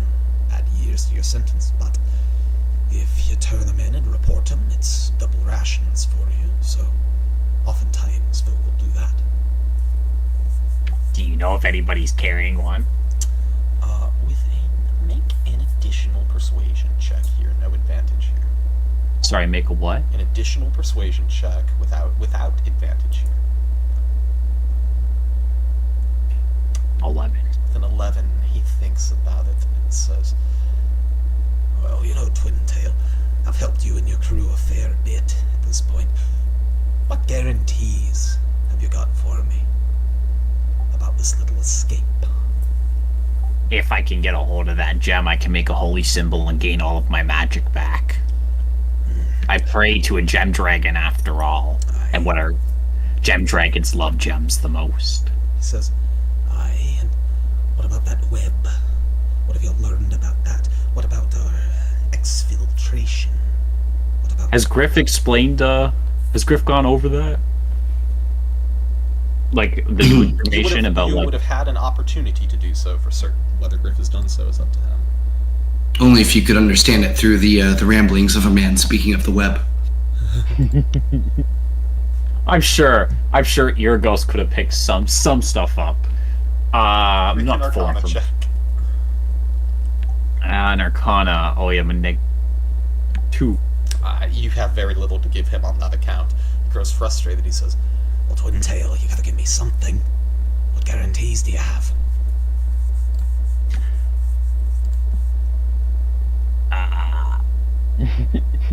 None.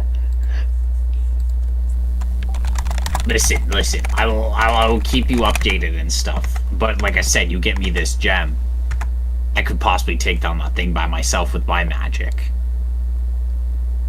And I'm not taking it forever.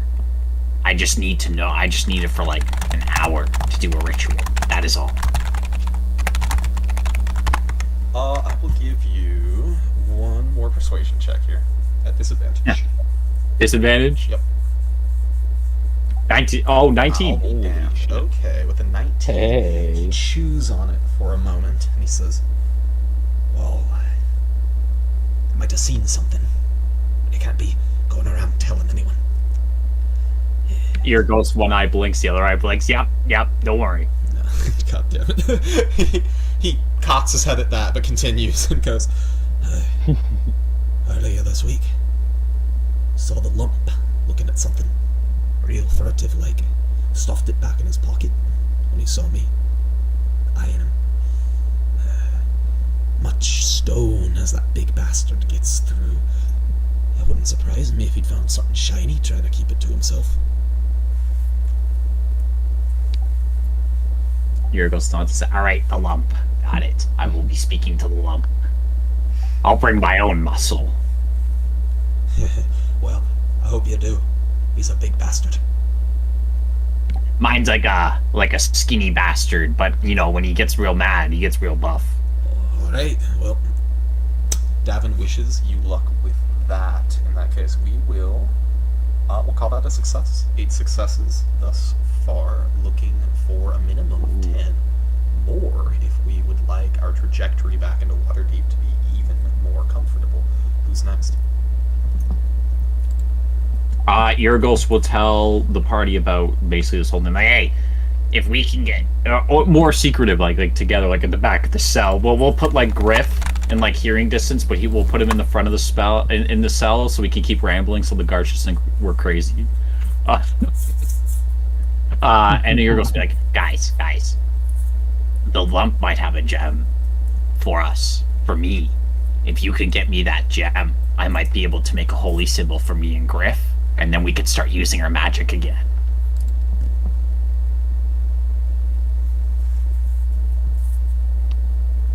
Sounds like a plan. Byron, apparently he's a big guy, apparently bigger than you. You think you could take him on?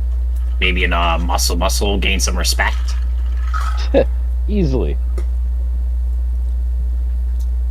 Francisco, you think you could, hey, wait. Why do you got a bandage around your stomach? What happened to you? Yeah. So gangs aren't really my thing.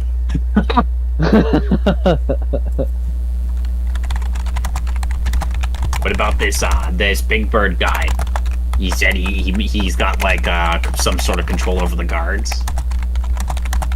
I think I just saw him paying one of them off. They probably have a lot of shiny things up there.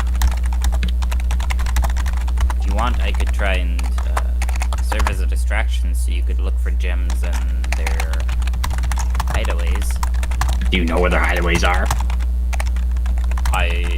Do I know where their hideaways are from when they approached me up in the air? Let's see. Let's have a retroactive perception check. Yeah, you definitely got an idea of where they perch, given that you were trying to kind of keep away from it at the time. I know where they perch and where they roost. You could try looking around there, but I wouldn't get on their bad side if I was you. Earghost. Wait, Earghost doesn't have his armor on, does he? He probably got that taken away. Oh, totally. Yeah, you guys don't have any Any implements of destruction or defense with you? Oh, is this a part, like, is this just for us to escape? Do we have to get all of our shit back, too? Yeah. Oh, shit. Alright, no, that's fair. Irregos would be like, yeah, I could probably be a little bit more stealthy because I don't got my armor on me, so if we'd like to do that, we can definitely try. But let's try the lump first, because if Byron can possibly persuade him with muscle to give us that gem, then I don't think we gotta go that route. What if Byron is flexing in the background as Irregos is saying that. What if we try both? Both? I reckon that Big Bird and his gang probably want me dead. So, if I get their attention, they're probably not gonna let me go all that fast. I could see if I can maybe, like, lure them over to the lump and start some ruckus over there, meaning that they won't be guarding their nests, and the lump might be distracted. Oh, I like that plan. Oh. But we don't even know if these guys have a gem in their nest. We know that the lump has one. Yes, you're right. And I'm not particularly looking forward to getting stabbed again, so maybe we try with the lump first. I agree.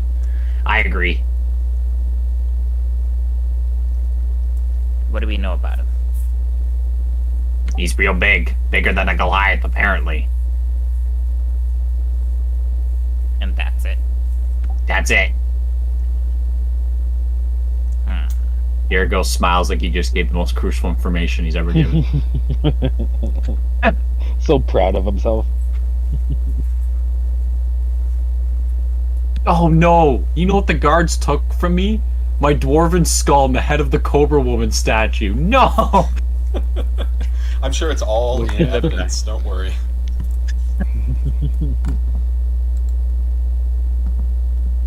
Tell you what. I will see if I can have a conversation with the lump. And If find you out say a bit so. more about him. I think you take Byron with you, though, because Byron, look at Byron. He's flexing back there. Alright, Byron.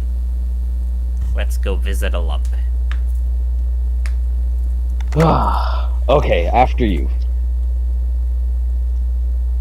And Francisco and Byron are going to look for the head that is way above the crowd.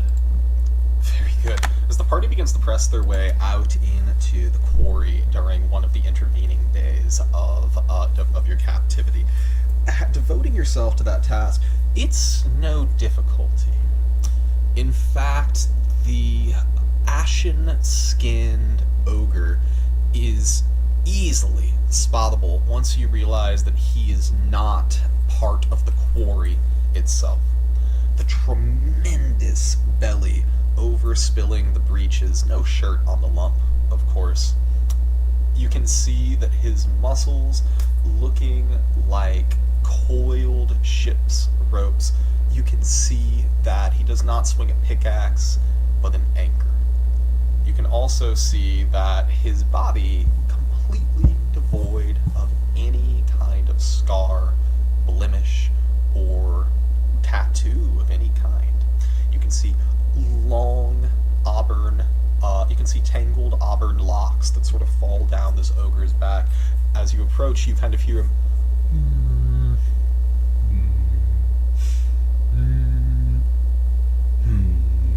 humming to himself with every tremendous blistering swing against the rock wall in front of him, looking as content as a clam.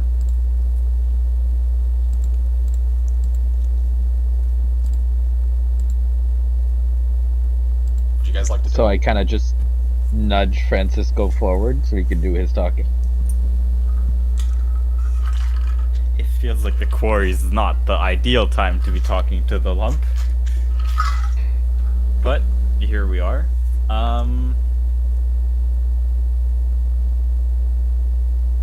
Francisco is going to, when the opportunity presents itself, waddle away from his chain gang a tiny bit, and kind of like clear his throat and go, your lumpiness.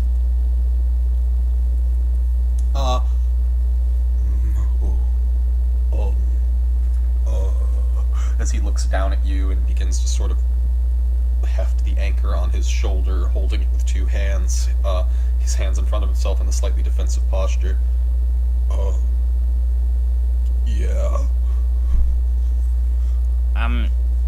Do you mind if I ask you for a bit of advice? Go ahead and roll a persuasion check.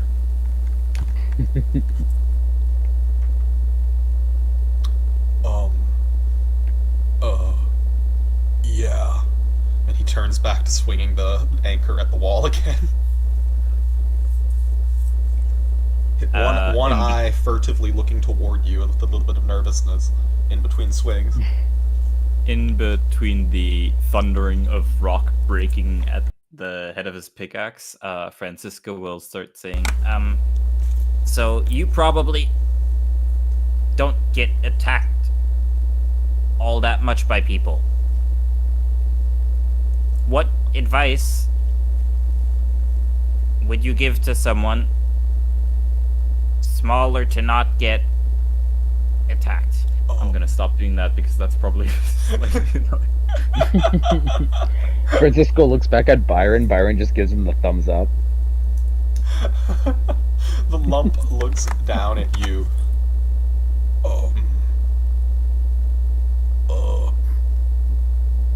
Be nice and respect people's personal space. Oh, I'm not invading your personal space, am I? Kind of looks toward you, takes like one half step to the side, and goes, no. Okay, I was also wondering if,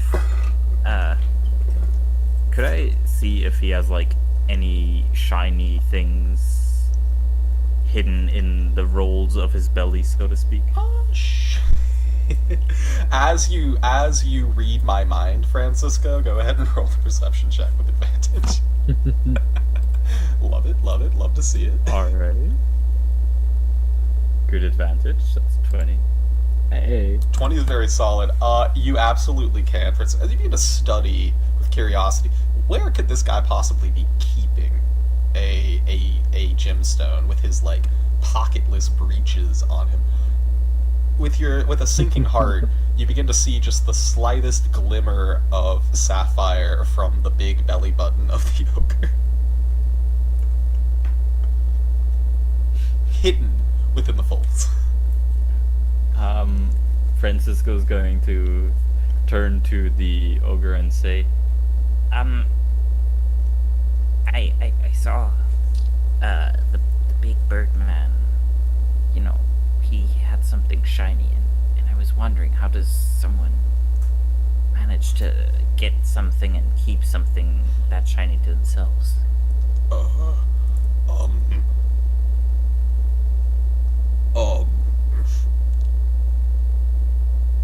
Luck? Oh, okay. And the lump is still swinging his anchor at this point, right? Oh yeah. Continually working away like a 10-year-old child playing Minecraft. And Griff, after one of these swings, is going to launch into a panic and say, "No, not that rock. Anything but that rock. That rock is cursed. Quick, the ceremony." And he starts like, frantically dancing around the rock and swinging at it with his own pick and chanting wishy-washy, swishy-swooshy, wishy-washy, swishy-swooshy. It's not working. No, the curse. It'll take you, lump. Quick, you need to help. Roll an intimidation or a deception check at advantage.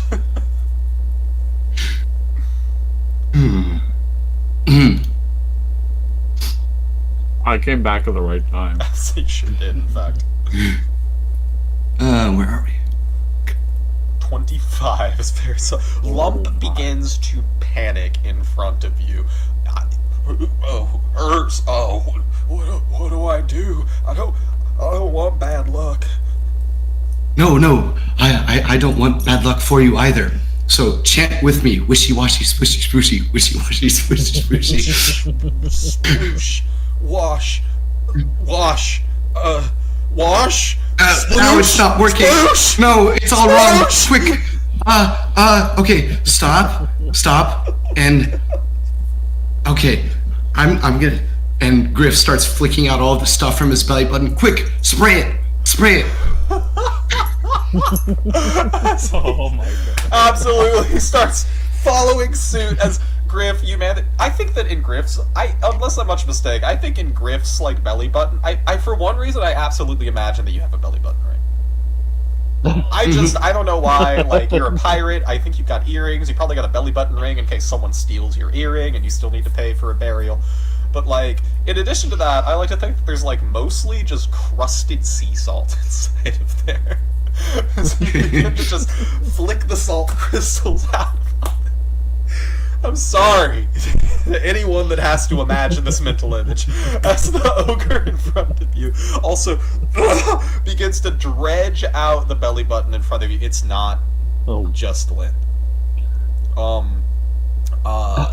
A small hummingbird comes out at one point, completely dead, as it emerges upon the rock in front of you. A great deal of unmentionable gook that probably causes all of you to retch, and ultimately the sapphire, which you see pings against the rock in front of you. I'm going to roll a perception check upon behalf of Lump at disadvantage, given his panic. With a 5, that is absolutely not going to be a success, as he's looking toward you, beginning to hyperventilate. I don't want to die. I'm too young. I'm too pretty. I like myself too much. I don't Griff, want at to this die. point, kneels over the cursed rock and gently scoops the sapphire into his pocket before completing the ceremony by kissing it and saying, "Curse be gone," and lifts his hands to the sky, or rather his tentacles to the skies. Very good. Making a sleight of hand check. Scooping the rock here. Yeah, I'll say that's you got some suckers on you. I think that's an advantage one, don't you? All right, sounds good to me. My first tentacle check. Sleight of hand. Technically, last session when you were absent, you were doing some tentacle checks on Opaya Uday as well. Excellent. I've seen enough hentai to hear this is my first tentacle check go wrong. So, with a 14 sleight of hand here, you absolutely beat the Lump's perception of 5 there as you scoop the tentacle, concealing it within one of your tentacles. As you scoop the sapphire here, moments afterwards, go ahead and make me a Constitution save as the Lump grabs you in both arms and gives you a big hug. You saved my life. I was gonna be cursed. 15 good enough? You feel just the slightest. You're not sure if it's a rib or if he just adjusted your back. You take a second, the feeling comes back to you, and you're pretty sure he adjusted your back for you. No levels of exhaustion here. After he sets you down, he looks down at you with big tears in his eyes. I just want to be safe from cursed rocks and from violence. You work so hard, I couldn't not save you. He begins to sob in front of you like a scared child. As Griff, your roster of strange allegiances is growing. As between Byron Ironson, between the Furtive Rats, between the Lump, and between Davin Fuhrerforge. It's not quite Ocean's 11, but it'll have to do. We're gonna call that a 9th successful skill check here. As the party is beginning to consider the resources before them, beginning to form up a plan here, where would we like to push things next, guys? Irgos actually wants to talk to the bird. The big bird? The big bird. Very good. How would you approach the big bird? Like in the yard, in the quarry, or? At mess. I feel like because you can't fly when you're in the quarry, right? Or do they allow flying? They've got you. They've got them shackled, right? So like, no one's really flying. Okay, so Eargos will use this to his advantage then. Eargos will begin to walk over to the bird, waiting for Kenkus to jump out and stop it. Yeah, as you begin to walk over to Big Bird, go ahead and just make me either a performance check or just a straight charisma. Well, they're the Let's see same. How much confidence you got in your walk? Let's go with charisma. 1. All right. So with a 1, almost immediately as you begin to approach Big Bird, a bunch of Kenku, like 5 or 6, almost like greasers, begin to get in front of you and do everything except start snapping in sequence as they start. Caw! Caw! Caw! Caw! Caw! Hello, friends. I don't speak your language. My apologies. I'm as most people would put it, pretty stupid. I was hoping I could talk to your boss over there. Go ahead and make a persuasion check with disadvantage. About some bird stuff. As you throw that one in, Cornelius' spirit speaking through you. Persuasion at disadvantage? Yeah, persuasion at disadvantage here. 9. With a 9, they're gonna all go up toward you and getting closer. They start pecking you. Just as a group, just straight up pecking you away. Go ahead and make me a This trump card's coming out. As soon as they start getting aggressive, Eargos is going to use his once a day gem flight. And activate it, and he's gonna kind of like fly up about like 5-10 feet in the air and go, I want to talk about flight and bird stuff. Give me a Constitution save with advantage as you avoid the worst of the pecking by flying out of its range. 19. Very good. With the 19, you manage to rise above here, your voice carrying clearly. Big Bird has been watching this with interest the whole time, and as you begin to rise into the air, you can see him begin to grow incensed. As he looks toward you, it says, "Oh, is that how it is? We got someone else wants." Wait, how the fuck did Big Bird's voice go? He wasn't the Brooklyn one. Sounded like the Godfather, I remember, or something like that. I think he had like the That's really it. weird Thank you. deep voice. You have the really deep voice. Okay, so Big Bird looks at you and says, "Oh, someone else who wants to get off the ground. Challenge me for control of the skies? Is that what this is about? Is that what this is about?" As you see him begin to speed his chest with his claws. No, of course not. I mean, birds rule the skies, dragons usually rule the ground and hordes, right? I just wish to speak to you. Meet in common ground. As you say I that, simply wanted to show that I am like you and I can fly. he considers it for a moment, snaps his talon, and says, "I'm listening," as the rest of the birds peel off. Your ghost will like kind of float back down and walk over and be like, well, it's an honor to meet you, of course. I can see you're a man of high stature. I hear around the prison that you might have a little bit of influence on the guards. Would I be correct? Make a persuasion check. Oh man, I'm so bad at persuasion. Come on, Diane. No! With a 5, he looks at you and he says, People talk about a lot of rumors. What about the rumor of getting out, finding a way to escape? Would you like to be in on that rumor too, or just have it be a rumor? Let's see here. He considers your words for a moment and says, I see a whole lot of harebrained plans come through this place. Yours might not be the first one of them. What you got in mind? We plan to, this is all rumors. We're gonna take down. I hear that we're gonna take down the web.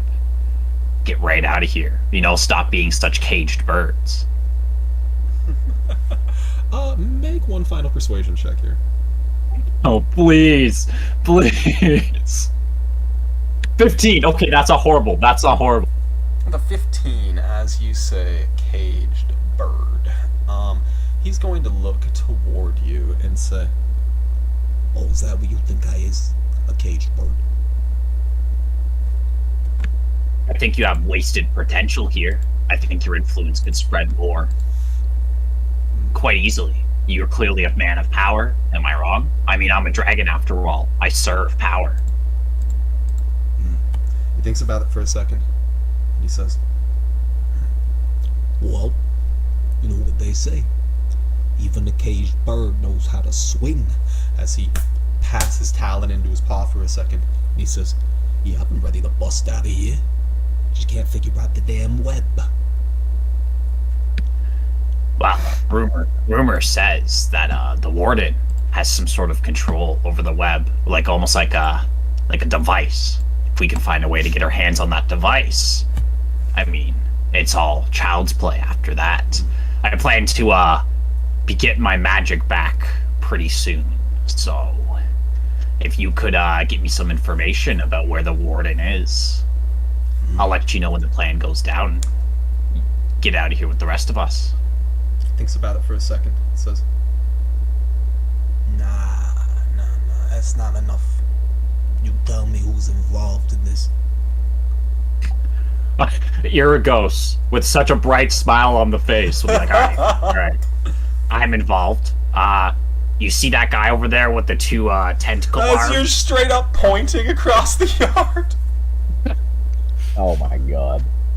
No, I'm not pointing. I'm pretty sure Iragos going tentacle arms. I'm sure nobody else in here has a tentacle arm. Alright, fair enough. And then you see that guy with goat legs over there that looks real strong, that's pumping iron. He nods. That guy. And then the guy you shanked. That guy? Yeah, him too. Yeah, he stabs real good. He does stab real good. We actually have a guy on the outside that likes to take his feathers. It's a real funny joke. He calls across the yard toward Francisco. You bitch, I hear you get your feathers took! Iragos trying to build rapport, goes, you bitch! Francisco is about to open his mouth. Hears Iragos say, "You bitch," and just says, "I'm gonna take your fucking gems." Nah, don't worry about that. He won't even get close before I bite his head off. And then I hear another gang, a bunch of rats, were-rats of some sort. They're part of it. They have the plan for the distraction of when we let the web go, distract most of the guards. And then my best friend in this whole place, Devin. Iragos is horrible with names.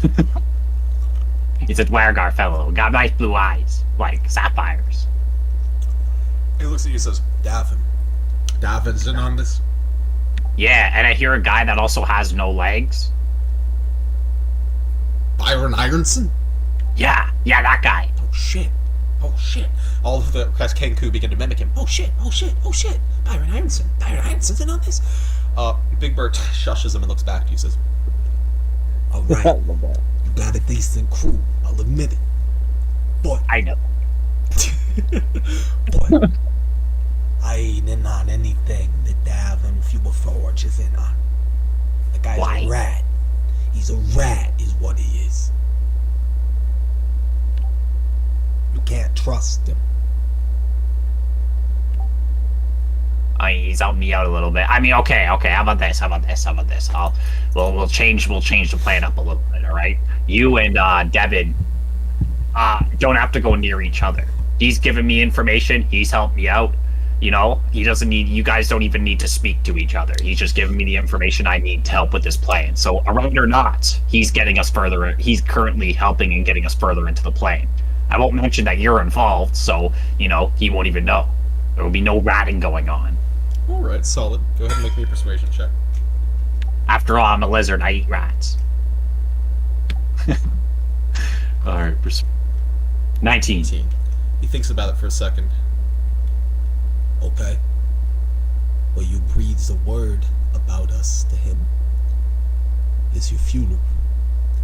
We bury Wait, you in can the breathe sky word? where the vultures can get you.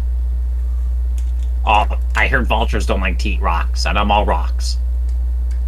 He kind of looks at you for a second. Alright, and we'll throw you in the fucking ocean. Whatever. Oh, I like the ocean. Well, then rat in that case. And you can be down there forever. Otherwise, guys, I would assume that you explained some of the basics of the plan to Big Bird and his crew. Yeah. Yeah. Says, okay, you need the distraction. I see that smoke go up. Maybe we start dropping rocks on some people from the sky. Ooh. Okay. All right. When that distraction goes off, we'll head to the warden's office, grab the key and or whatever it is, and deactivate the web. We'll all jump out of here. Iragos will like hold out his hand for a shake. He'll consider it for a moment. It'll grasp you with that talon, with that meaty bird forearm. He'll shake it. Iragos, as flimsy as he is, shakes it back and goes. He'll just shake it back and he'll be like, "I'm so glad I'm partners with another bird. He's great." Very good. And with that, that brings us to our 10th success here, as the party begins their preparations for the escape from Naughty Rock. I'll ask you guys, do you feel like your groundwork here has been successful enough in order to plan out this escape? Or do you feel I feel like we need to figure out where our stuff is and how to get to the warden's office. Yeah. Very Those fair. would be two important things. Let's take, I know we had a bit of an awkward break earlier, let's take 7 minutes here, and let's go ahead and grab drinks, use the restroom and whatnot. You guys can consider how you're going to get that information, and what the specifics of our escape plan is going to be. We'll finish that up when we get back. So what I'm thinking so far, boys, is that if I can get my holy symbol back, and I'm sure I don't know exactly how this prison works, but if we get time like just sitting inside the cells, I can make Byron his axe, like a battle axe, or like a rapier or whatever you want. I can make Francisco like 10 darts if needed. I can make Griff. I don't know if you need a holy symbol as a warlock. It's Technically, his tentacle arms are his holy symbol. I don't think that's gonna fly. I likely need a symbol, but you can do this all silently. It's an hour-long ritual. I'm hoping. I mean, I'm just saying, if you're a gem smithing dude, sounds pretty noisy.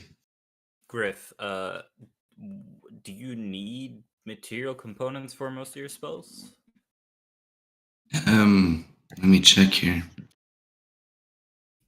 Because if you don't need material components, you can cast them without focus. Eldritch Blast, no. Cantrip should be fine. Yeah. Yeah. And then Summon Shadow Spawn, I do need the gem. Lightning Bolt, yes. Tongues, yes. Dispel Magic. No material component. Huh, that's something. Material component. That's useful. That is extremely useful. Same with Remove Curse, no material component. Beautiful. Counterspell, no material component. And that's basically my whole spell list. I might try to get some darts in the form of throwable shivs. Fair. Because like for I'll put it in beyond. I'll put it in so everybody can read. But like I said, I can create Byron and axe. So I believe a battle axe isn't more than 100 gold. No, Shouldn't be. No. but Did it sound like to anyone else that Ben's mic wasn't fully plugged in every time he lit up on Discord? Every so often, yeah, it wasn't bad. Okay, it was pretty annoying for me, but maybe that was just me. Considering the fact that you need an hour-long ritual per singular item, I don't think darts is the best use of our time. No, and I can only do it twice, which is what I'm looking at right here. So I think getting Byron his battle axe and Iragos' holy symbol is how. I think holy symbol for Iragos first, because I can't cast any spells without my holy symbol. Byron's a tank. Byron can just start fucking grabbing people and throwing them off the edge. Yeah. So I don't technically. If we need it for something else, we could probably use. You could probably create something else instead of a battle axe, because I might be able to hold my own. Well, I'm gonna grab a quick snack. Hopefully, I'm back in time. Clearly. Because like I can get a decent amount of like good spells going. I can meld in the stone. There we go. Magic circle, clairvoyance. Oh, I can't do that. I won't have a focus more than 100 gold. Actually, I could create a focus more than 100 gold.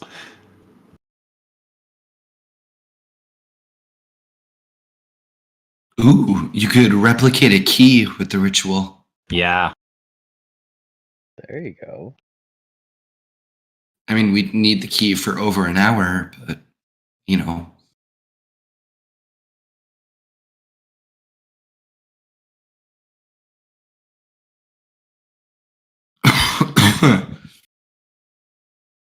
I gotta change this flaw to it can only count to 43 to 44.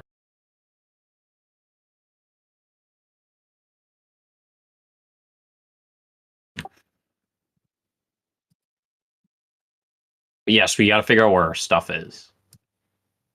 Hmm. I guess it'd probably be near where the warden is. I'm guessing Possibly. too, but I can't leave without this dwarven skull. Hmm. They also have one of your ghost's other diamonds too. Splint armor. Plus, they have all of your magic items, like the rod of the pack keeper, the moon touched rapier, the Yeah. gauntlets of defense, or whatever it is.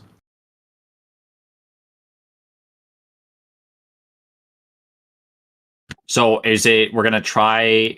I'm gonna try the hour-long ritual.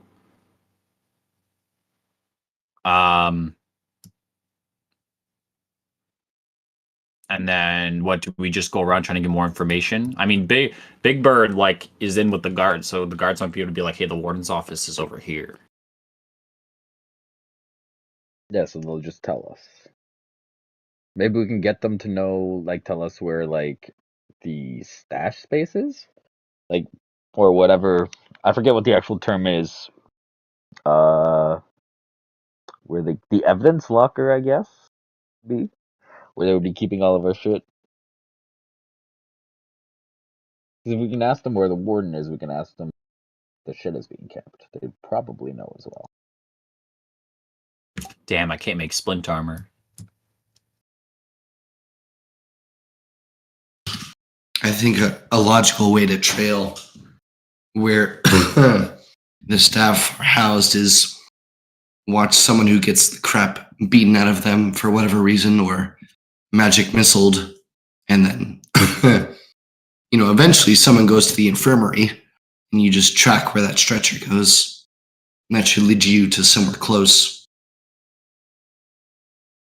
That's fair. Francisco over here with the best perception, Yeah.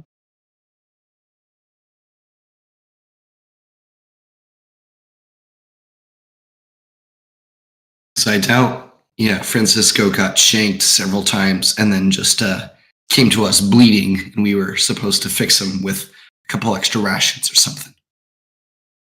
We got like an apple, we just like shove it in the wound. An 8-hour sleep will fix some of all of his problems. Cut it into slices, take like a slice of an apple and just shove it in there. Extended naps. I should have had an So extended what nap race today. was the lump? Was he like a giant of some sort, or? The lump is an ogre, from what you can tell. Oh, he's an ogre? Yeah. That's wild. Byron, you could have took him. Probably not.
Let's see, Byron, are you back yet?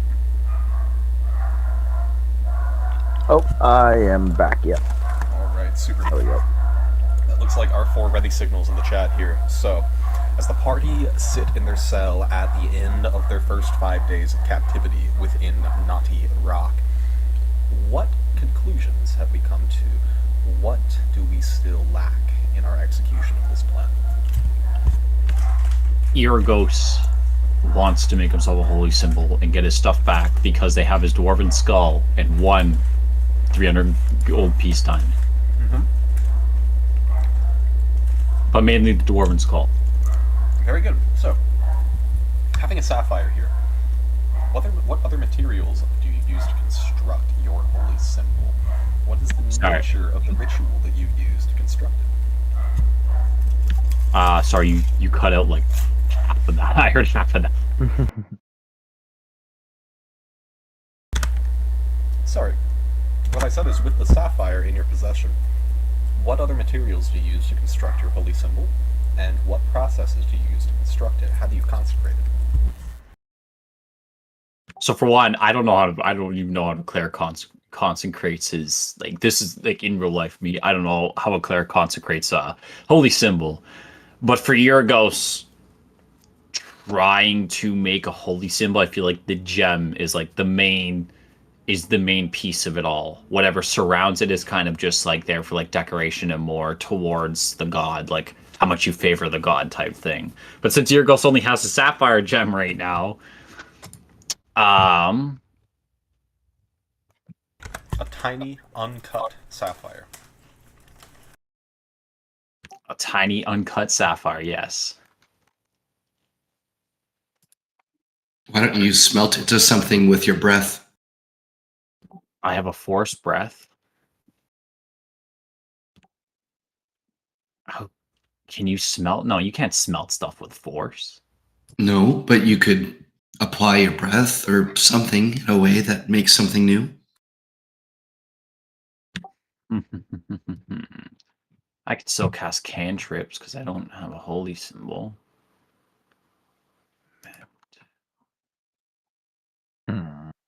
What if, like, yeah, Iragos is gonna try to use his breath and maybe some of Byron's strength here and there, and he's gonna like use mending a bunch of times to try to mend it to make it a more beautiful gem, like clean it up and like all that stuff. You're attempting to cut the gem using your force breath. Yes, and if it's like a mistake, I'm gonna try to mend it back together and retry it. Interesting process. Go ahead and give me a constitution check as you attempt to use your force breath at kind of like turning on an oven at a low heat and attempting to just sort of slowly scour the outside of the gem clean. All right. 22. 22 is absolutely going to be a success. Probably a skill that you've developed over a long period, Iragos, of using this breath in this way to bring some of the natural shine out of the gem. As you do not cut it, you simply erode it and abrade it to an almost perfect oval sapphire. Iragos like holds it up, like looks at it with like closes one eye, like kind of examines and goes, nice. Well, now I'm gonna try to reach out to the great. I don't know if my dragon will answer. My dragon was the one who originally gave me the holy symbol, but I know there is a gem dragon god, so if he answers, that'd be great too. And yeah, your ghost is gonna kind of sit cross-legged. He'd be like, Byron, throw a blanket over me, so they think I'm just crazy. Sit cross-legged with the gem in front of him and try to basically just pray. Like reach out. The same way he tried to do for oh dude, what was the guy's name? The undead dude. Haleth? Yeah, Haleth. Yeah. Like he tried to do, but he's not reaching out to another god, he's reaching out to his god.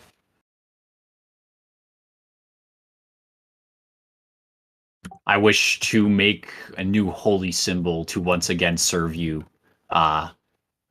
Is like the premise of it.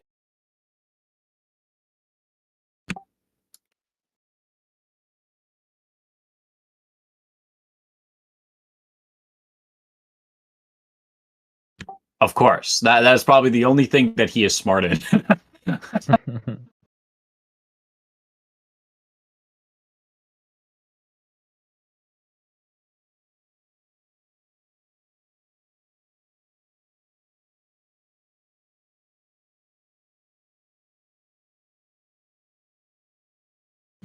uh, Uragos, because gem dragons are quite few and far between. Like you don't see a lot of gem dragons. Uragos pledges, as his what is one of his original pledges was to make the name Sa-Dior, I believe that's how you say the gem dragon god's name, to spread his name across the lands by giving to his dragon, his amethyst dragon that he serves, more power and make his horde bigger to make him become an ancient, to then basically spread the word that Sa-Dior should not be considered a lesser deity and you should follow Sa-Dior instead of either Baphomet or Tiamat.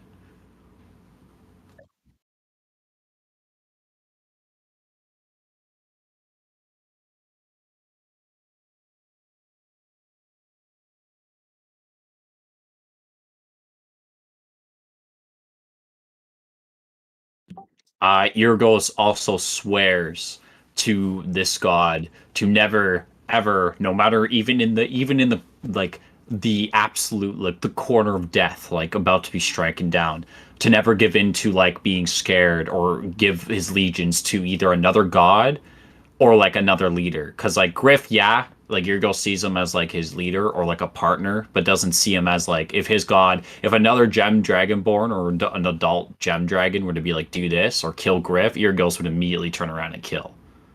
So basically, like being like I am your servant, I will never ever, even in death, refuse to go to anybody else except for you.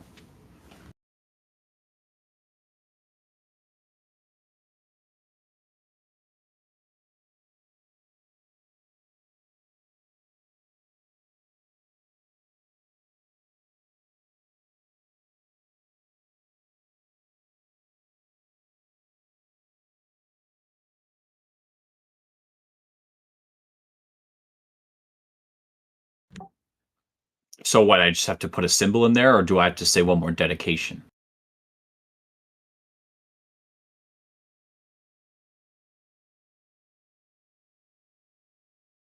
I will. Okay, I will do my one dedication, and I'll describe the symbol that kind of appears on it. So Irigos dedicates that. This might be a little bit of a dumb dedication, but in Irigos' mind, this is like true servitude to a gem dragon. Irigos dedicates that he will never ever spend a piece of gold, hold a piece of gold, or even hold gold, silver, electrum, anything, any currency to value. The only thing that he sees value in is gems, and that is it. He does not care for anything else. Gems are the only thing that he sees value in because he sees gems as like basically the supreme, like sits on top of all currency because it's so beautiful and so right. Just like how every gem dragon, any gem dragonborn or kobold, is there kobold dragon like gem kobolds or whatever? Like, yeah, any like gem like Yrgos, yeah, Yrgos is like gem kobolds, gem dragonborns, and like gem dragons and stuff. Any kind of gem dragon should basically they are the most valuable thing on any kind of plane. They sit on top because they are purely made out of gems. Gold, silver, that's all shit. Gems, I dedicate to never spend a piece of gold and to only work with gems.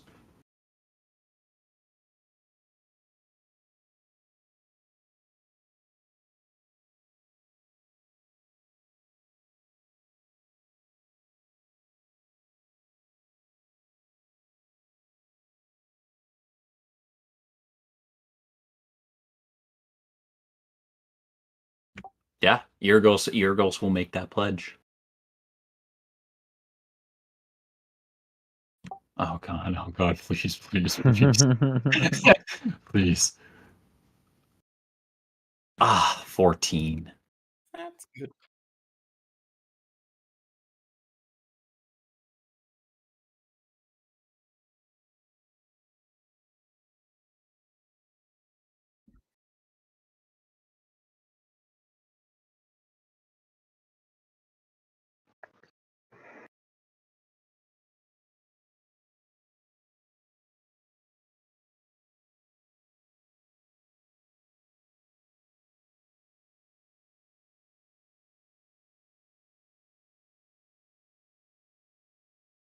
So Sadior, most of his symbols are usually just like gems with like, stuff mixed around them. Like you can make like the gems in the center, you can have like 2 dragon wings like coming out from it and stuff. But I feel like for this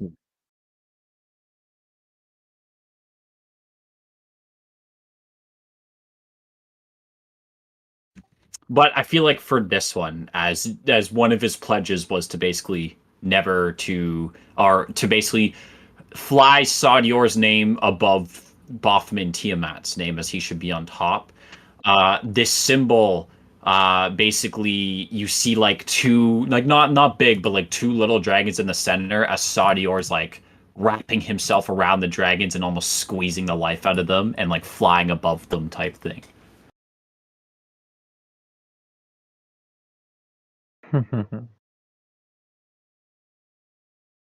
All right, I got the holy symbol. Do we see any guards coming, or should we take the risk and try to make Byron an axe? Do I need material for this? I believe I do. You conduct an hour-long... Francisco is going to see if he can spot any guards that seem to have remotely caught on to what's happening in our cell.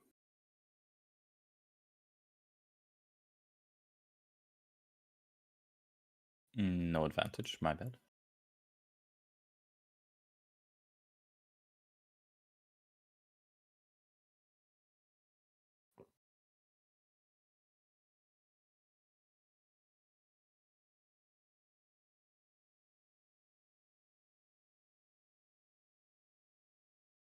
Okay. No idea what we're doing.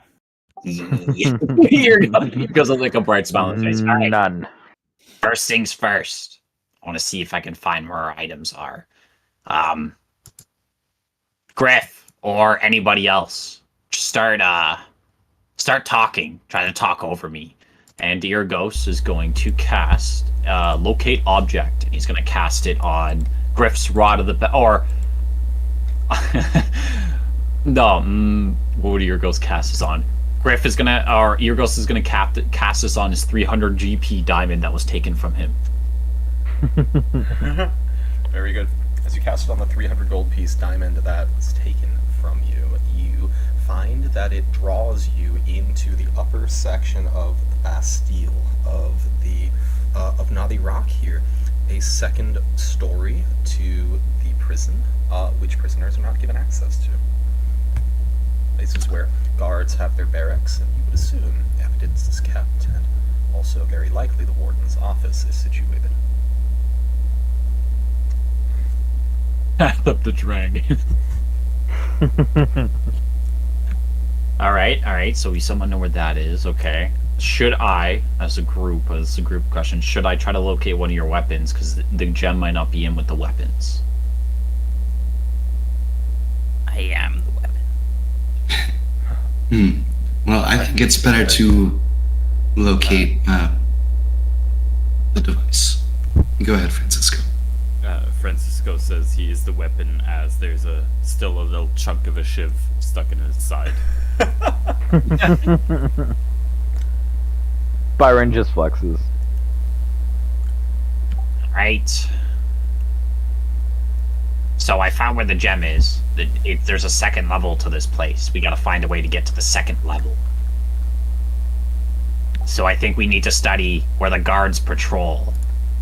And then very late at night, I could do another ritual and make a key to this cell. Actually, Ben, are we in like a cell that's got like a key to it, or is it magically like shut? It's locked with lock and key. Okay. Yeah, your ghost would be like, if we can figure out where the guard's rotation is and time it just right, I can make a key to the cell. But we also need to talk with our allies to make the distraction and stuff like that, too. So we gotta plan a time. We gotta watch the guards' rotations. Then when we figure out when the guards' rotations are, we're gonna talk and we're gonna plan a time and day of when we're going to do it, so that as soon as it all starts going off, we unlock our cell, we run upstairs, we find where the warden is. We fight the warden, we take the key, we grab our stuff, we stop the web, we dip.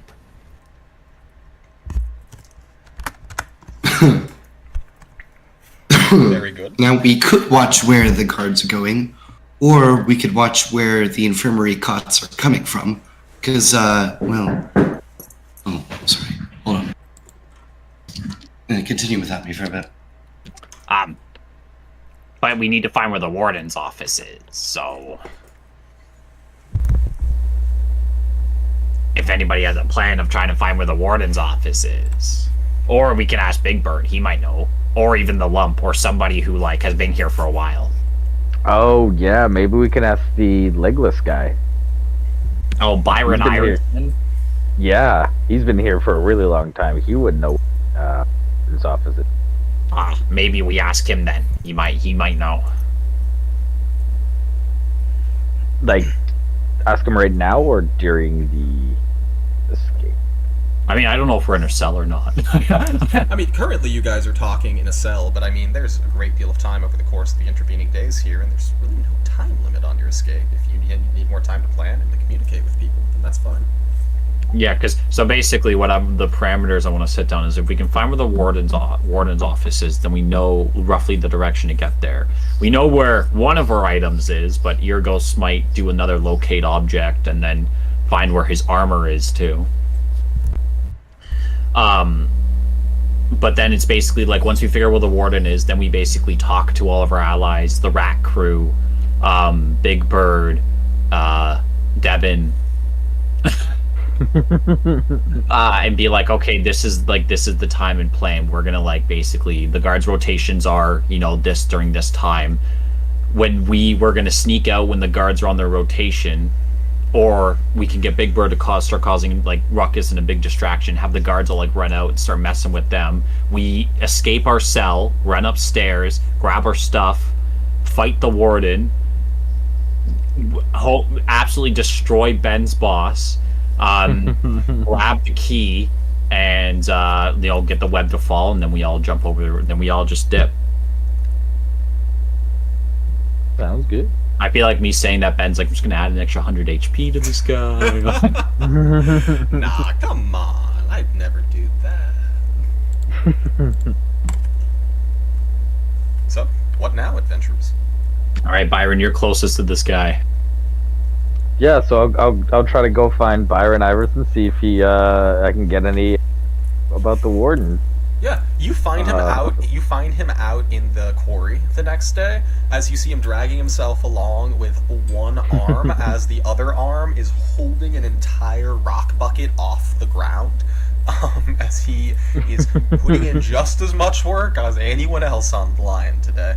As you make your way up to him, he's looking you up and down. He's like, See, they ain't killed you in the prison yard yet. What's up? Not much. What's up with you, Byron? he gestures I just walked over to make toward casual the talk. rocks in his bucket. Yeah, so I'll also just grab a bucket of I guess a bale of rocks and just walk with them. To kind of try to make it less inconspicuous and be like, so you've been here a long time. You would know where things are, right? He says, some things. What about say a warden's office? You know where that would be? Where they might even keep a bunch of confiscated items from a band of pirates that may or may not be naughty. He scratches his chin. He says, I mean, unless it's been transported into the city or something, I think your possession's probably still in evidence. We ain't seen a prisoner transport boat come in since yours, so I'd assume that's probably the case. Beyond that, what you want to know about Warden Mutton Chop's office for? We need to know how to get there. All right, he says. He points up to this darkened glass window that sits within the nave of the Bastille, and he says, "Make your way up there. Could be the place you're trying to go to. I've seen that big silhouette looking down at the yard sometimes." And he's in there, you think? Is he always in there? I don't fucking know what the warden gets up to. Ain't had much cause to talk to the individual. I mean, we see the big Goliath bastard when he come out to harangue us sometimes about behavior or whatever. But can't say I've had an opportunity to cozy up with him in his personal quarters, no.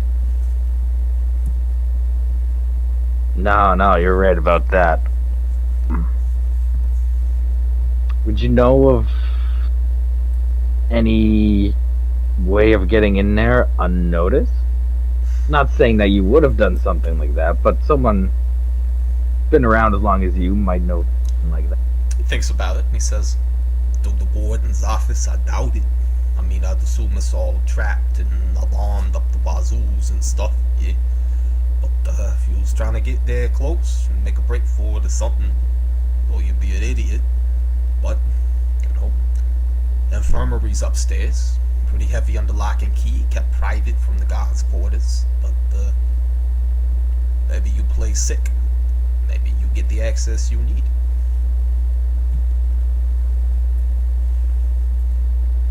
Byron just kind of coughs a little bit. I think I know what you're getting at. He looks at you and says, "Well, you stay the fuck away from me if you're getting sick. This body is like a finely honed machine, you understand? Can't let a single grain of sand get in it." I hear you. If we need anything else during it, we can come to you, yeah? He says, I mean, I suppose so. Not like charity or nothing, but like... Definitely not. Alright. Well, I'm waiting for the distraction like everyone else, in that case. Alright, I'll see you around. Very good. In that case, what next, guys? I'll just go back and just kind of tell everyone what I learned. So we gotta get to the infirmary. Poke around. I think this works perfectly. I've already been shanked once before, right? And You want to shank you again?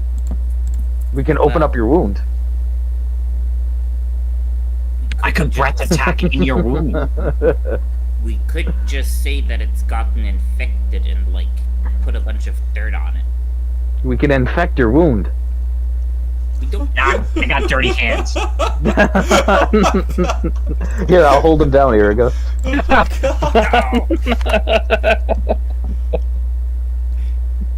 Let's have a medicine check with disadvantage. Let's see how low we can roll here. Oh no. Oh god, is this Irrigo? Irigos and Byron here. We need a salad. We can just pretend. Pretending for chomps. Oh, that one. Good old disadvantage. Very good. Let me We see haven't here. even gone through the plan. With a 5, beautiful. Irigos, you grab some dirt. Byron, you grab some mold. You hold him down. Very. I feel like Irrigo's like spits on his hand. I hate this. Yeah, let's suffice it to say that by the next day, Francisco will have a very bad infection. Francisco suffering from one level of exhaustion here. But... oh my god. Well, we got our way, Captain. We like grab some like rust off the bars, throw it in there. Oh, wait, when was the last time you updated on your tetanus shot? I haven't been shot. What? But, I guess in the morning, because your girl's gonna look at Griff and be like, Griff, you're the best at talking and deceiving people. I need you to sound concerned about Francisco and start yelling, saying, "He's hurt, he's injured, Francisco." He like looks over at him as he like looks like he's got the life sucked out of him. Yeah, stay like that, look like that. So what's the plan? You're going to the infirmary. That's not a plan. That's a step of a plan. What is the plan? We get someone to the infirmary. But why? Oh my god.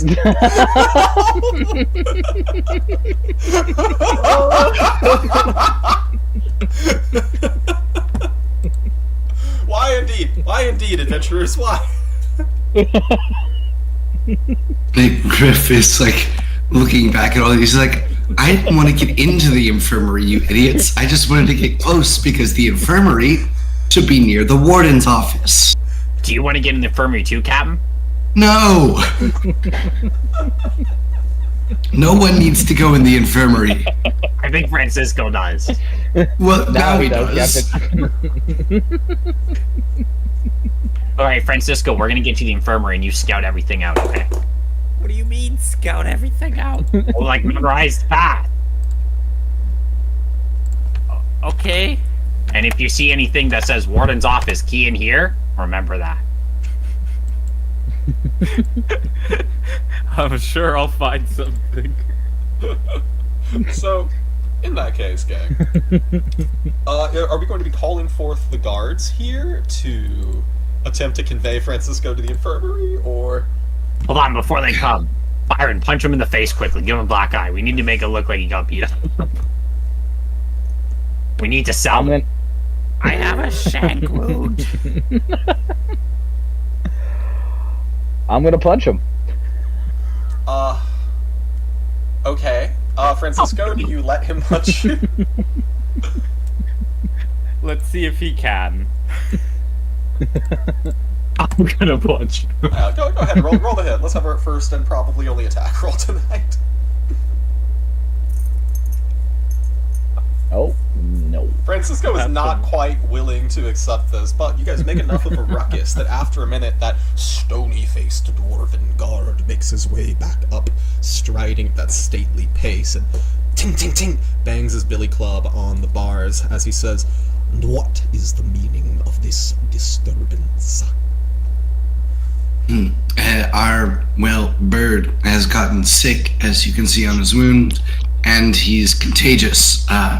And Griff is currently suffering not from citrus withdrawals, but the mold that was on the citrus that he was given, and is pretending to be sick in addition. Oh no. Here goes to sell all this veins. In that case, he says, "Your bird is sick." Go ahead and roll me a deception check, Griff. Sounds good. Deception is...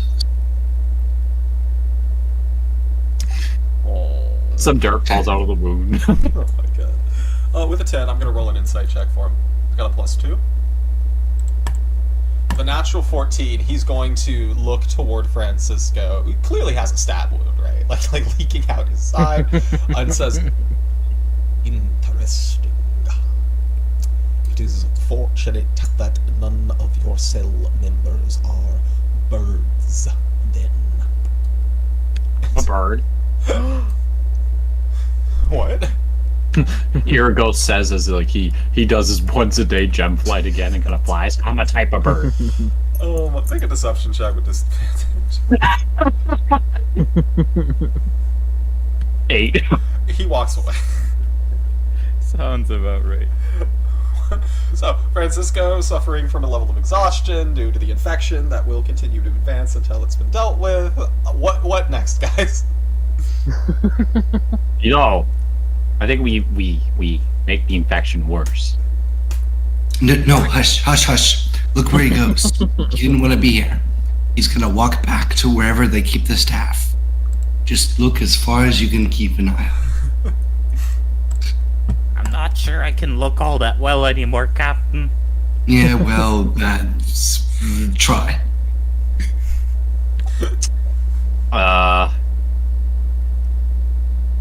Yeah. I'm just gonna watch the dude. I mean, sure, give me a perception check at disadvantage. All of us, or like? I mean, whoever wants to, as you try to, peer out of a cell. 8. Francisco's going to perch on top of Irigos' shoulders. I mean, with a 17, as you begin to disappear toward the end of the hallway, you hear the sound of a large door opening. Beyond that, you do not see anything. We went through a big door.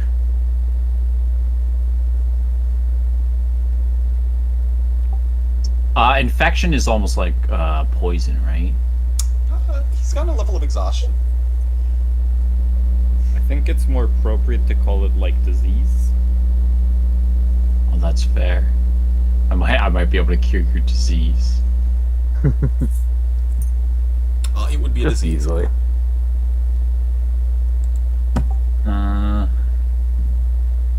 Maybe before we make any wounds worse or better, we come up with a plan. Well, that's playing disease down the drain. On to plan E. Well, clearly we are not capable of making a very sound plan in the cell, so I think we should start causing a ruckus and get that smoke signal on the way. Whatever may come about of it. Okay, should I start getting the key for us to get out of our cell so we can go fight the warden? Isn't the Fight idea the to warden? not get seen by the warden? We gotta get the key from the warden. Do we not? We're from his office. Or from his office, yeah. We also gotta get our stuff. Well, my motion as a player is to take the 10 successes we have and roll with it into the breakouts. Sounds like a reasonable request to me. Any objections? Nope, not from here. I'm down. I don't have any magic items I need to get back, so. Very good. In that case, during the middle of the day, Griff, it would be up to you to signal the furtive rats that it's time that you found a way to take down the web. Would we be able to, like, go around and tell, like, everybody else, like Devin, Byron Ironson? You guys certainly can as you make your rounds. Is there anyone you leave out? Is there any information that you conceal or that you emphasize? No, Yurgos tells, like, Big Bird and stuff like that. I tell Byron everything. They get all giddy about it. They have a tea party. I think the whole prison at this point has heard at least some version of the Cursed Rock charade. And so Griff, while he's passing by the furtive rats, says, "Look out for the Cursed Rock today." Oh, very good. They would not. That day, while you would all be mining in the quarry, as the chain gang would have been beginning to be led in out of the cells, as manacles would have begun to be placed on, you would have seen the furtive rats finally make good on their attempts, revealing for the first time to the rest of the prison and their captors their true forms, as one by one, bursting forth in were-rat form from their manacles and beginning to savagely attack the guards nearby. Almost immediately, you see the opportunity sprung upon by the other gangs within prison. From tattoo-covered Xanathars to winged dragon-covered Zeds, working together to begin to press down these gray-coated and breastplate guards. Almost immediately, you begin to hear a magical alarm blare throughout the entire building. A few minutes later, as Griff and the rest of the Naughty Boys go rushing out into the sunlit causeways of the walls leading up to the second story, you can look around. A moment later, you see an explosion erupting from the mining quarry as some of the blasting powder has been sabotaged.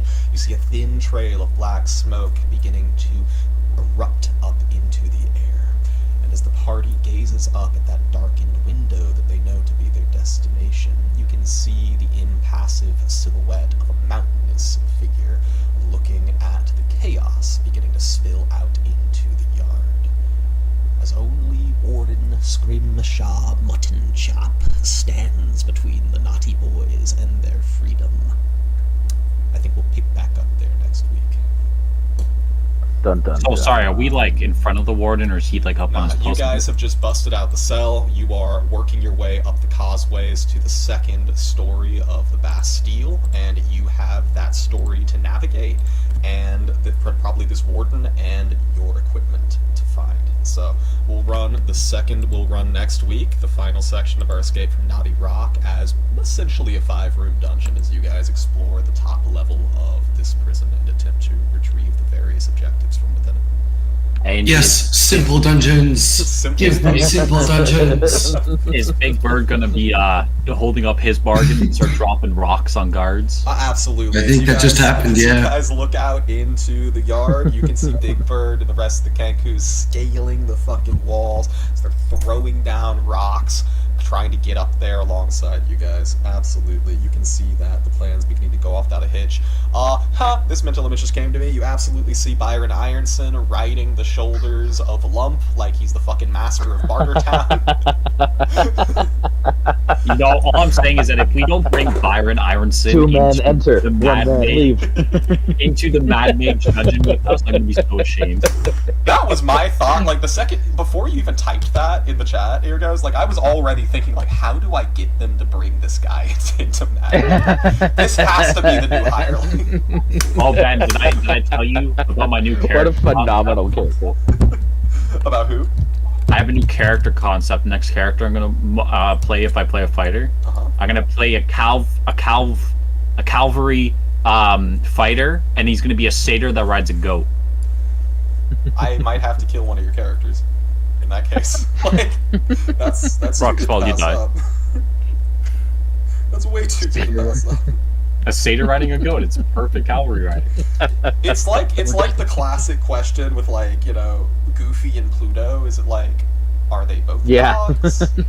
Is Or literally every character in BoJack Horseman. yes, absolutely. Oh god. Alrighty, great. gang. Kudos on that session. I think we will call that a 3-hour session if that seems reasonable to you guys. I know we had a little bit of disruption with that break. Yeah. Yeah, that looks about right. Alrighty, cool. Solid. Well, good session, guys. If you have any questions or comments, I'm more than happy to field them now. Otherwise, I think I'm gonna go rest and recuperate for the next one. Doodles. Thanks for the session. Sounds good. Yeah, thanks for the session. Great one, guys. Peace, guys. Well played.